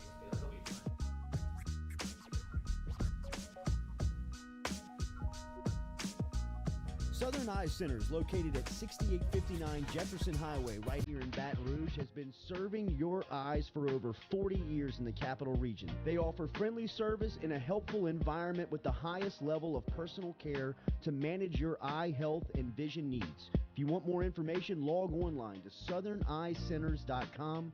That is southerneyecenters.com. Stop in and check out their beautiful office located on Jefferson Highway right here in the capital city. And remember, each time you walk in there and you mention the Jordy Culotta Show, Dr. Ann Shaw and Southern Eye Centers will take 25% off of their fantastic selection of sunglasses. All you got to do is mention the Jordy Culotta Show. Check them out. southerneyecenters.com and located at 6859 Jefferson Highway. Sorry, Nate. Didn't mean to fuss. Looking to book a dumpster but no idea how? We've made it quick and easy for you. Check out our website at moralesrolloffs.com. Let Morales Roll-Offs know your desired delivery date, and finally, provide your contact details. To make payment, look out for an email invoice with all your booking details. On delivery day, our driver will notify you through text and email that your dumpster is ready and on the way. Now you know how easy and convenient it is. Call Morales Roll-Offs at 225-427-0000 for your dumpster. We're all from different places and backgrounds. We've each experienced our own versions of life, but in the end, we're all on the same team. I'm part of that team, along with these players in purple and gold. Kayshawn Buddha, Malik Neighbors, Miles Frazier, Kyron Lacey, Greg Brooks. Whether on the field or in the courtroom, your team matters. So join our team. Make a difference. Bet. Let's get it done. Hey, Baton Rouge, when traveling through Natchez, Mississippi, whether you need to fill up your vehicle or your belly, stop by Go-Mart and On The Go Deli. Go-Mart has clean restrooms, community coffee, an awesome beer cave, and a great selection of anything you might need on your trip. So stop by Go-Mart at 4 Sergeant Prentice Drive as you're entering Natchez on the left, and visit Tom and Wright Granning and their awesome team at Go-Mart. In a wreck, Gordon McKernan Injury Attorneys is ready to go to work for you. Come meet your team. I'm your intake specialist. I coordinate your case and connect you with your attorney and paralegal. That's us, your legal team. Thanks. And we'll fight to get you every dollar you deserve. I'm your settlements and disbursement manager, and I'm here to get you paid on time. I'm Attorney Gordon McKernan. Put our team to work today. Just call us. Get it done.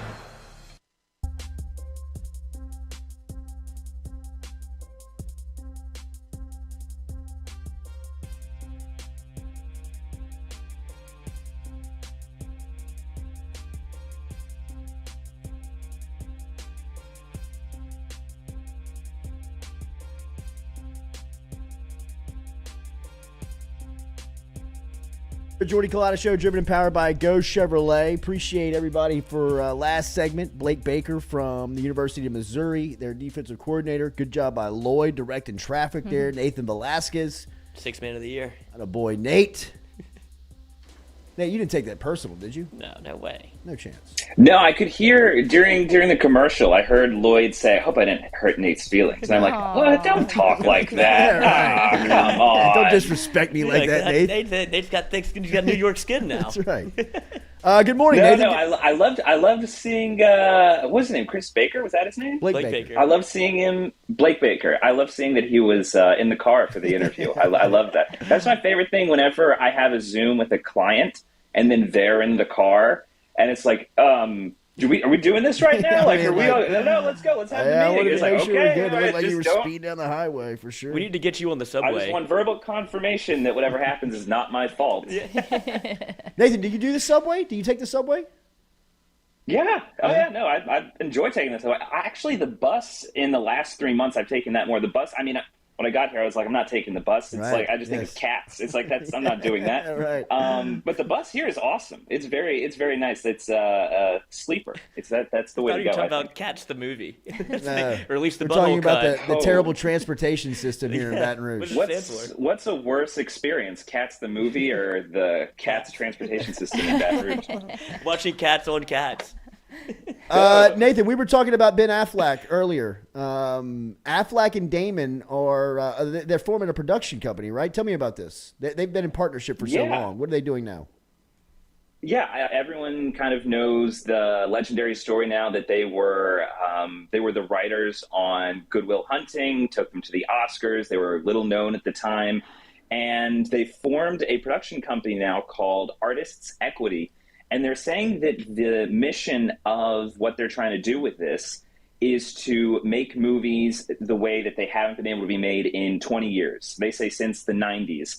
And that means movies like Good Will Hunting, Talented Mr. Ripley, The Game, Thelma and Louise, movies that are kind of the smaller dramas that end up interesting adult audiences. They both have been making these statements for a while now. That's kind of like, it's either a remake of something that's been remade like 3 times before is what you get nowadays, or you get these blockbusters that are kind of marketed to, you can't really tell, is it for kids, is it for grown-ups? It just doesn't seem, there's nothing that, it's few and far between the movies that get huge like adult audiences to the theaters in a way that, it used to be more exciting. And so they're trying to make those smaller budget adult dramas that are just able to get people more excited about seeing kind of smaller stories, original stories.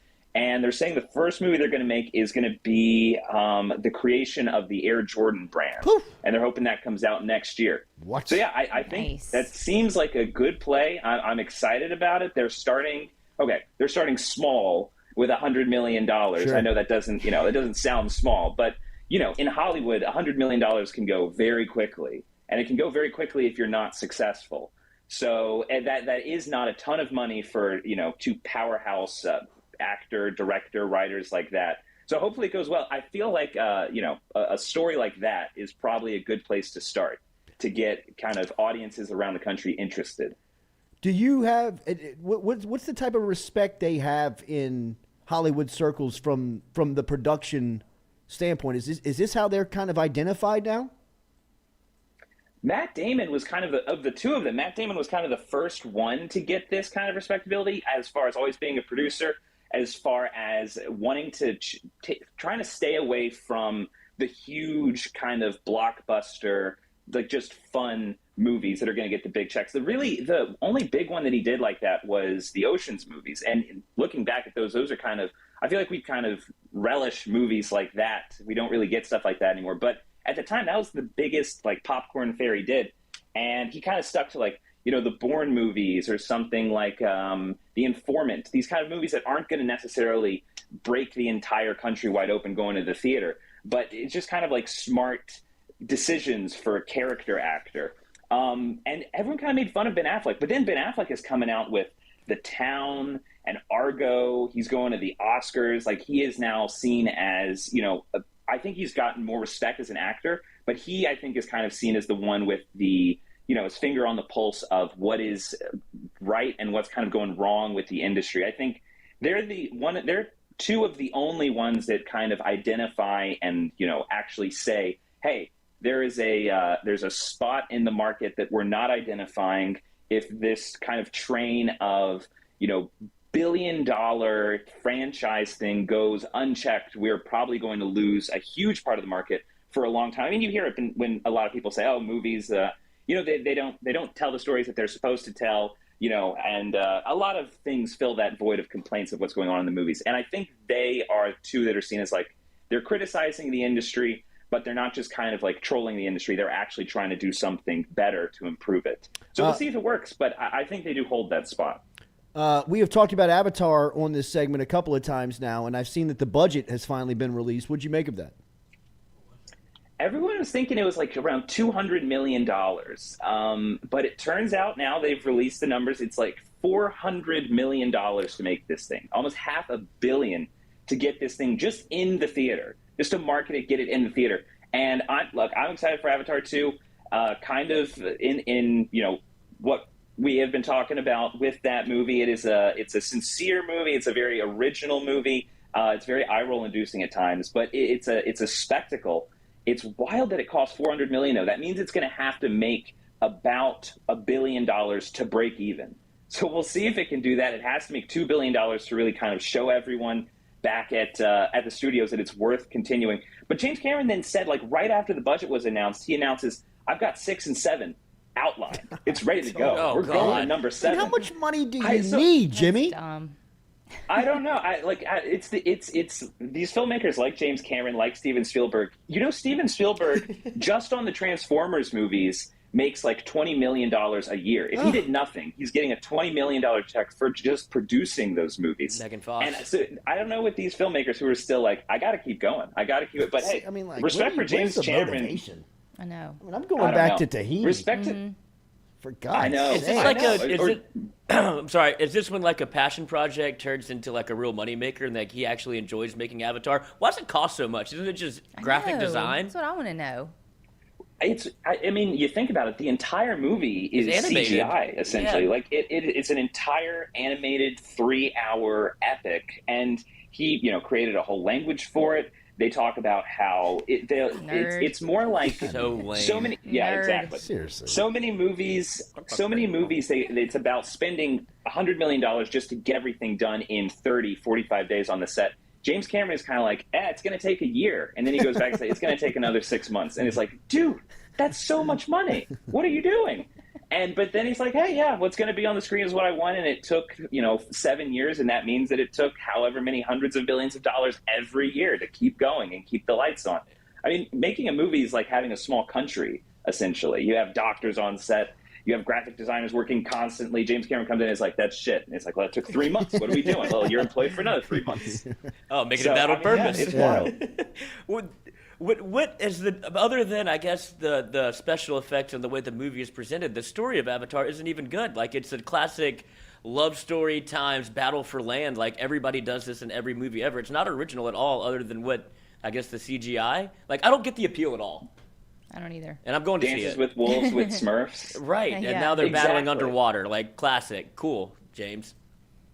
I feel like it is more already about made Aquaman. creating the world, creating the spectacle. I feel like that's kind of what drew so many people to Titanic again and again, was like, that was pretty badass whenever that ship just kind of broke in two. I'm going to go and see that again. That guy hit the propeller. He does. Yeah, and the thing is, like, you can get the script. Like, I think he probably got most of these scripts done in a pretty quick amount of time. He talks about how he's got like 4 people in a room, and he just kind of gives them the outline, and then they just kind of write it. everything else is, building this entire machine. And, that's the part that I don't think a lot of people would be able to do. That's the thing that, the story is kind of stupid. I'm going to go see it in theaters because, where else am I going to see it? I'm going to watch it on my phone. Like, it's not going to work. If it's going to work, it's going to work in the theater. So why not go? Boys, I got Avatar too. Let's do it underwater. All right, sold. All right, so this movie, Cocaine Bear, is this on Lloyd's Life? So I don't know if we can get like a poster or have can we pull the poster up for this? Like have the trailer playing or something? Like show a picture of you, Lloyd. Yeah, I'm here. It's one of those movies. If you hear about these kind of like stupid movies like Sharknado or Velocipaster, it's like you just hear the title and you're like, I don't know what that is, but here's $1 million. Go and get it made. It's essentially based on a true story. The only thing that is based on a true story is that about 40 tons, not 40 tons, what am I saying? Like 40 pounds of cocaine fell, was it 7? Fell out of a plane. 7 tons, I believe, or 40 pounds. You might be right. 7 tons? I don't know. They dropped it from a plane. Enough cocaine to kill a section of Manhattan falls out of a plane. And it then is discovered that a bear ate it. So that is the true story that this has been made out of. So the movie is this bear gets into a bunch of cocaine near a small town and just goes on a rampage throughout the town, murdering everyone. It's pretty much like The Revenant, but it's like, let's just make that scene 2 hours and let's just kind of turn it up to a ridiculous degree. So this comes out in February of 2023, and it looks... The graphics on it look pretty good. I was surprised how it does. Like, it looks very violent. It looks more like stuff with Sharknado, Velocipaster. You watch it and it's like, oh, this looks terrible, but hey, whatever. It's fun. It's an hour long, but I only enjoyed 30 minutes of it. This actually looks like they did a good job in getting the kills together. It looks like a horror movie. This is going to be Ray Liotta's last movie. I gotta say, this is not, I feel like, a bad way to go out. Like, this is kind of a fun way to kind of be like, it adds another layer of like, hell yeah, okay, let's see what's going on here. It looks like fun. It might be crap, but like Avatar, like, come on, go see it in the theater. Title's got me. Absolutely. The title's got me. You get Look at the little line underneath the cocaine. It's perfect. Ray Liotta has to... go ahead.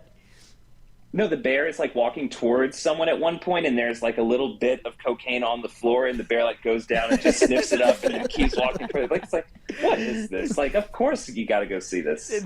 What are we watching on the 5-Minute Critic? What are we reviewing? So this week, 2 movies. One of them is a preview of the new Knives Out movie. It just left theaters. Netflix put it in theaters for 1 week. It's going to be on Netflix December 23rd. And I've got to say, the first 10 minutes of this movie is going to divide people. I feel like you're either going to be rolling your eyes in the first 10 minutes or you're going to think it's the most charming thing you've seen all year. But after that, go into it knowing you were going to either like or dislike the first 10 minutes. I think this is probably the funnest movie of the year. This is a perfect type of movie. If you find yourself at the holidays, you've got an extra 2.5 hours, nothing to do. This is a fantastic movie to put on. Maybe the best role Edward Norton has had in about 10 years. He's fantastic in it. So essentially, if you saw the first Knives Out movie, it's a whodunit, whole new cast of characters. The only remaining one is Daniel Craig, who is playing Benoit Blanc again. Really, just a fun movie. Like, it's called Glass Onion. They make a bunch of, they talk about layers all the time, kind of like that scene from Shrek.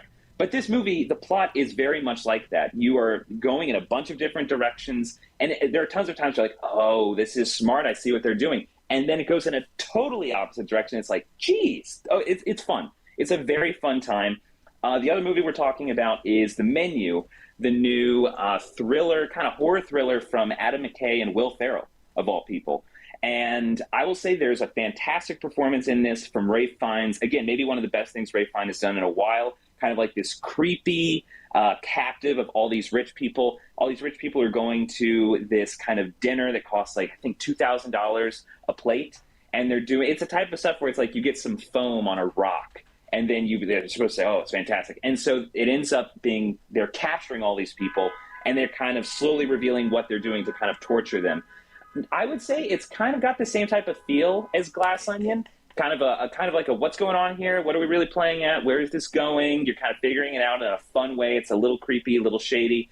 But I would say it's a much more forgettable than Glass Onion. Between the two, it's honestly a great double bill. But Menu's fun while watching it. Probably going to forget about it after like a day or two. Glass Onion, though, in December, that is, I would say, the movie to look out for. Definitely watch it when it comes out on Netflix. Great time to be in the city right now, Nathan. Enjoy New York City. It's a great time around the holidays, man. Great to see you. We'll talk again soon. Sounds good. Have a good weekend. There he is, Nathan Velasquez, checking in from the 5-Minute Critic as we get the latest on Cocaine Bear, a biography of Lloyd Courtney, a young man from Alexandria, Louisiana, that found himself on LSU's campus at Kappa Sig. Forest. And then 7 tons of cocaine floated into the Kappa Sig house. It was 77 pounds. I just looked it up. That's 77 pounds. Somebody's weekend was ruined. Lord. Come on in, Josh. Boys, I got Bring the plug. burgers. Yeah, Josh, where's the burgers, Get man? in here. Talk about a tease. Oh, I've already had mine. You did not. You ate 2 bites. Look at this. Thank you. By the mayonnaise left on his lip, it looks like he ate 3 I know, of it is them. a bunch That ain't mayonnaise, baby. It's a bunch of mustard, lettuce, tomato, please. Mustache mayo. Drool. Ooh, there's cheese on it, too. No Hell shit. yeah. Oh, yeah, right. You see that, Roach? Get the mayonnaise. She does eat. Get her back. Yeah, right. It's Look, this is so a little good. PSA for Mike Roach. This is really good. Meaty? Very Cheesy. meaty. Juicy. Tomatoey. Look at all that mayonnaise around the edges, too. Yeah, take that bite. So good. Zoom. Oh, yeah. Ooh. Nice eye contact toward the bike, too. With the burger, of course. With your meat. Okay. You do have to look up. You know, if people want to see that. People like the eye contact. Whoa. Look down and look up. Okay. Back off now. Yeah. I'm done. Thank you. Thank you. Josh, this is good. Really good. Good Lord. What's up, bro? What's going on? How we feeling? Feeling good. How's the burger? It's so good. It's a little perfect. hand pattied from the ground beef at Iverstein's, fried in the pan, which I haven't really done. Yeah, you got the double meat there, big boy. I see that. Yeah. You do? I ain't scared of it. Let me see. Someone had to pick up Stu slack. Okay. Right. Yeah. Where's Stewie? Cats? No, they're all in Atlanta. All our babies are in Atlanta. That poor fucker. I mean, dude. Poor bastard. When he texted me, he was like, bro, I'm taking the bus. I was like, you don't have to come, dude. Well, fuck it, bro. Yeah, I got you. Poor Stewie. You're But- taking your life in your hands. Where's he at? He's on his way to Atlanta. They're all in Atlanta. Bussing? No. Okay. No, they're all riding They're all together. behind the wheel. Oh, All wow. our little babies. Yeah, there They end we up go. in Arizona. They're going to get, yeah, it might take a while to get there. It's not that bad, about 7 hours. If you know Ron. It's a boring-ass drive, though. I made it the first time I made From it. Montgomery to Atlanta is an insane asylum. You know, and then it's all of a sudden you turn a corner and you're like, oh, there's Atlanta. We're here. Wow, It is like yeah. that. When you Cops fly everywhere. into it, it's just like that. The whole, the same I've never thing. driven into it, so I don't It know. wasn't bad. So I drove there a couple times, and the first time we got a brand new car for the wife. And you know, I still rock an old car. I like keeping it running. I call it my work truck now, but it's my everyday vehicle, whatever. And Forever. yeah. So I said, well, I got to drive to Atlanta. So I said, you know, wife, I need to use the car. And we had just signed the papers that morning. Drove it off the lot. Went and just took a picture with her, and then I had to take it to Atlanta. So she didn't even get it for like a week. Aw. Wow. I kept it in Atlanta. So I'm driving to Atlanta, and this is really good. I'm not used to this sort of speed and acceleration, and it's nothing crazy. It's a nice Subaru. I like Subaru. And but I'm a but reliable I, Subaru. yeah, but I'm going. But you know, I got a little crazy, so I ended up getting 2 tickets on the way to Atlanta way. in Alabama. So there's You didn't learn after the first ticket? there's a guy. I got 2 tickets with 1 hit. Oh. Yeah, with 1 stop. No seatbelt? Could have been 3. I don't know, man. No license? Jeez, No, no I have that. seatbelt. Why is that the first place you go? Yeah, your car, like the Subaru, actually won't even drive if you don't have the seatbelt. Oh, really? okay. Wow. Yeah, you can like barely idle around. Nerds. That makes me want to keep it off.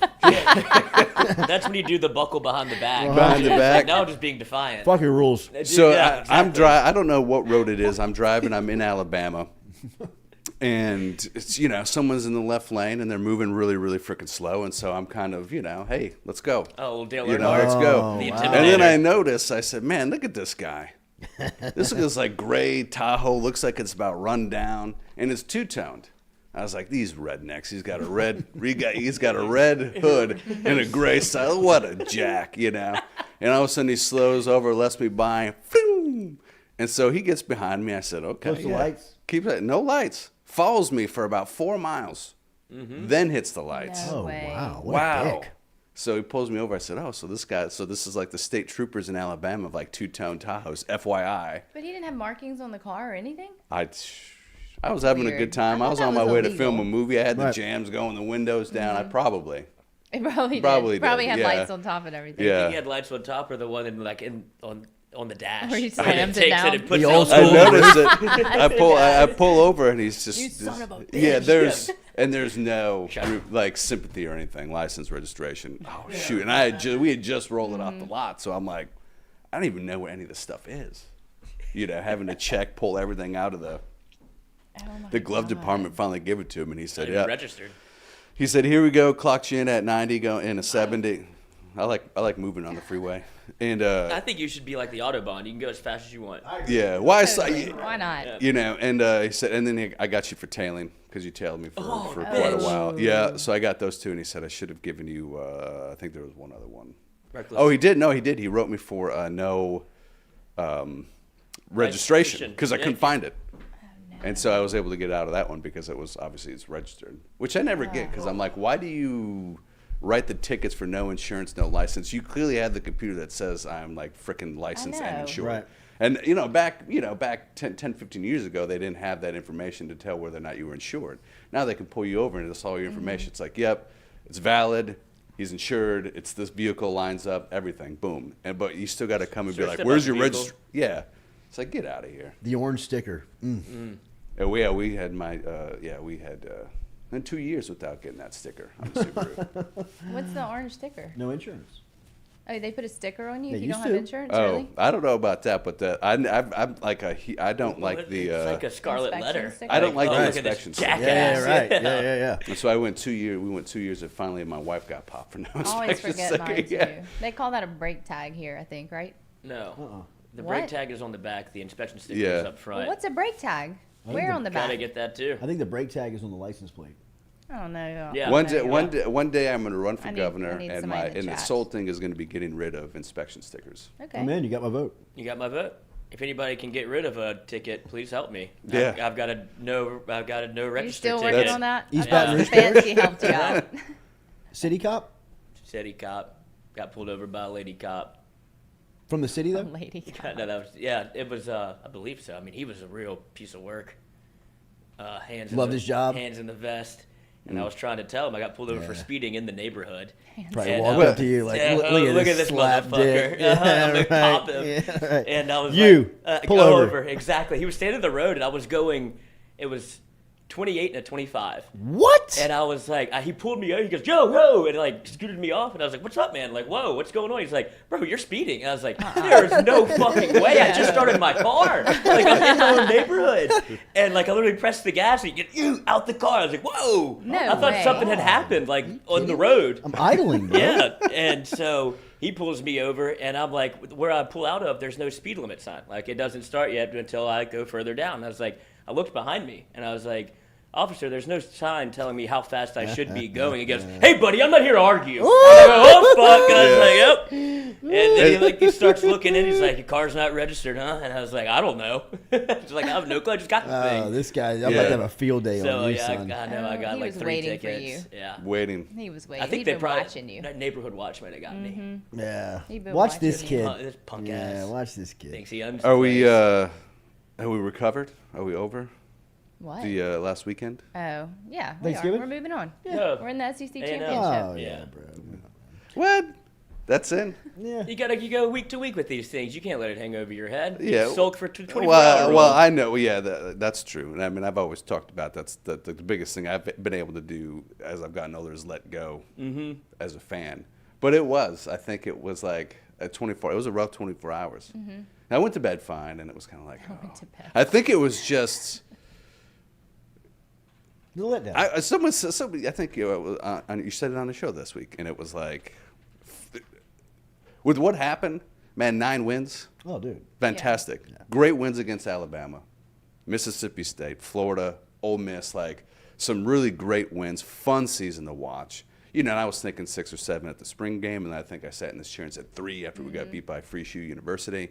And it's like, so just an up and down, but that was a huge disappointment. But it was expected. I mean, Lloyd and I were talking about it all week, right? Like, we thought A&M was probably going to win that game.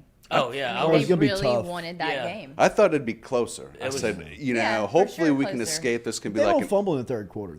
It goes LSU's way, I believe. You think so? Yeah. I mean, I was really just thinking, man, if we could just keep this like in Arkansas, this would be okay to win ugly. Oh, yeah. Win ugly all day. Yeah. No like, problem. let's just get it done. Get to 10 wins, like blow everything, expectation. I actually feel, because it's almost like empty. We're in the SEC championship, but it doesn't feel, because we're still like a loss behind Alabama. You're going to get married, but you just got cheated It's, on. college football. I guess we'll go through with this thing. Because I remember it was, 3 weeks My ago. team's been in once, so. 3 Bulldog stomp. 3 weeks we were in it, and it still was like, man, what if we lose out? Still in it. And we end up with a 8-win season, and Ole Miss and Alabama finish at 10 wins, and somehow we're playing in the SEC. It was really kind of well. Look where we are. Yeah, if it isn't old Bama, back it is in old the Bama, day, right but they here. did. Yeah, I think that's Two-tone all. Chevy coming for you. Here we go, Alabama back That's right. into it. That's the real reason why. What's happening in Iverstein's holiday season? So we're going to be kicking off our online meat orders, the same thing that we do for Thanksgiving as well. So that'll be up here. Check back on Monday. They should be rocking and rolling. Line up or sign up.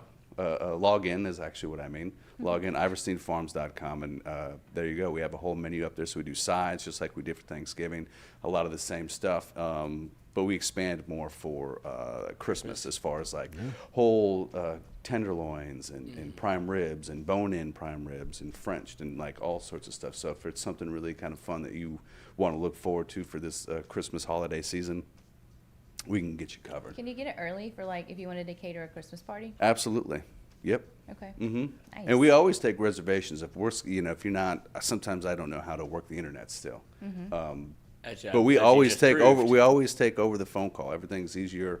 If you're doing your sides, you have to do that online because we require deposit and everything. But if it's early, and you can always call into this, so we'll always work and get it the way you want it to. So I know the big ones for this holiday season are usually like pork crown roast. If you've ever seen that, like the whole pork loin with the French bones, and it's tied in a circle, and it's got like stuffing and stuff in the middle.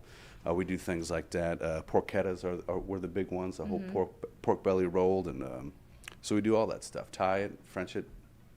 I was talking to someone yesterday who told me she just started going to Iverstein because a friend recommended them. She wasn't happy with her current meat market, and she was blown away. I mean, she kept on and on just about how amazing everything is. Like, she knows where the meat comes from there. Like, she's a fan. She's sold. Yeah, Loves it. I could give you an address to the farm that raised the cow that you just ate. So we can, outside of Jackson, Mississippi. So I can't give you a name. Yeah. I'll go meet her children. It is a local, A local cow. Look at you. Sweet. Nice. So but we do, What's his name? What's his name? What was his name? Never name it. Oh, no, that's right. Just like your pets. But yeah, that is the big thing with us, and that's something that we really believe in is knowing the source of where your food and the farm of where it comes from, and know that it's properly taken care of, because I think that stuff matters. I don't think there's any substitution for tastes. Right. Legit farm to table. Iverstein's Farm Butcher. They're online at iversteinfarms.com. Napkins in a great place. iversteinfarms.com. Hey, our bundles are live Where too. was it? Okay, I'll miss that. It's like when you walk into Cooper's room. Why did you guys have a very aggressive soap dispenser in the kitchen? Yes. Oh, where is it just comes straight. Like you hit the thing and it's like. Oh, because it dries up, I think. Yeah, so it did the thing. Little pre-soap. Yeah. I'm tall, so my waist stands right, above there. So I have to like cover. Right on you. Sure. Because it's soap, so it has that. Thanks. It's okay to eat the burger. Real quick before we go, our butcher that I've been talking about for like 6 months now. We have options for your butcher bundles. Bundle? Yes. All right. Oh, nice. So that is Nice, live nice. when you log in and sign up for our butcher bundle. iversteinfarms.com, top right corner. Bundle order now. We have 6 options for you to choose from. So variety. Nice. And you can alter, so you have an account and you can go ahead and alter back and forth every month if you'd like. IversteinFarms.com. Appreciate everybody for being involved with us here on this Friday. Thanks for stopping by. Make sure and hit that like button, share button, comment button. Have a great, safe weekend. Remember, a jammed-packed Monday for you over here at FM Digital. Our show will go live at 7 a.m. Roger Cador's Chopping It Up with Cador will follow at 10 a.m. We will have our 1 p.m. debut of Will Wade's podcast, so make sure you are tuned in for that. 3 o'clock, Nick Diaz and Out of My League will make his debut here at FM Digital Media. And then, of course, a Monday staple with Mike Dupp and Mikey Matuk, 6 o'clock till 8 o'clock on Monday night. So a jammed-up day of programming for you coming your way at FM. Nick Diaz and Out of My League will be every day, Monday through Thursday at least. Starting at 3 o'clock, the Will Wade podcast will air at 1 o'clock on Mondays. Really exciting times over here. So make sure you hit that like button, share button, comment button, follow all of what we got going on. We'll talk to you on Monday. Have a great weekend.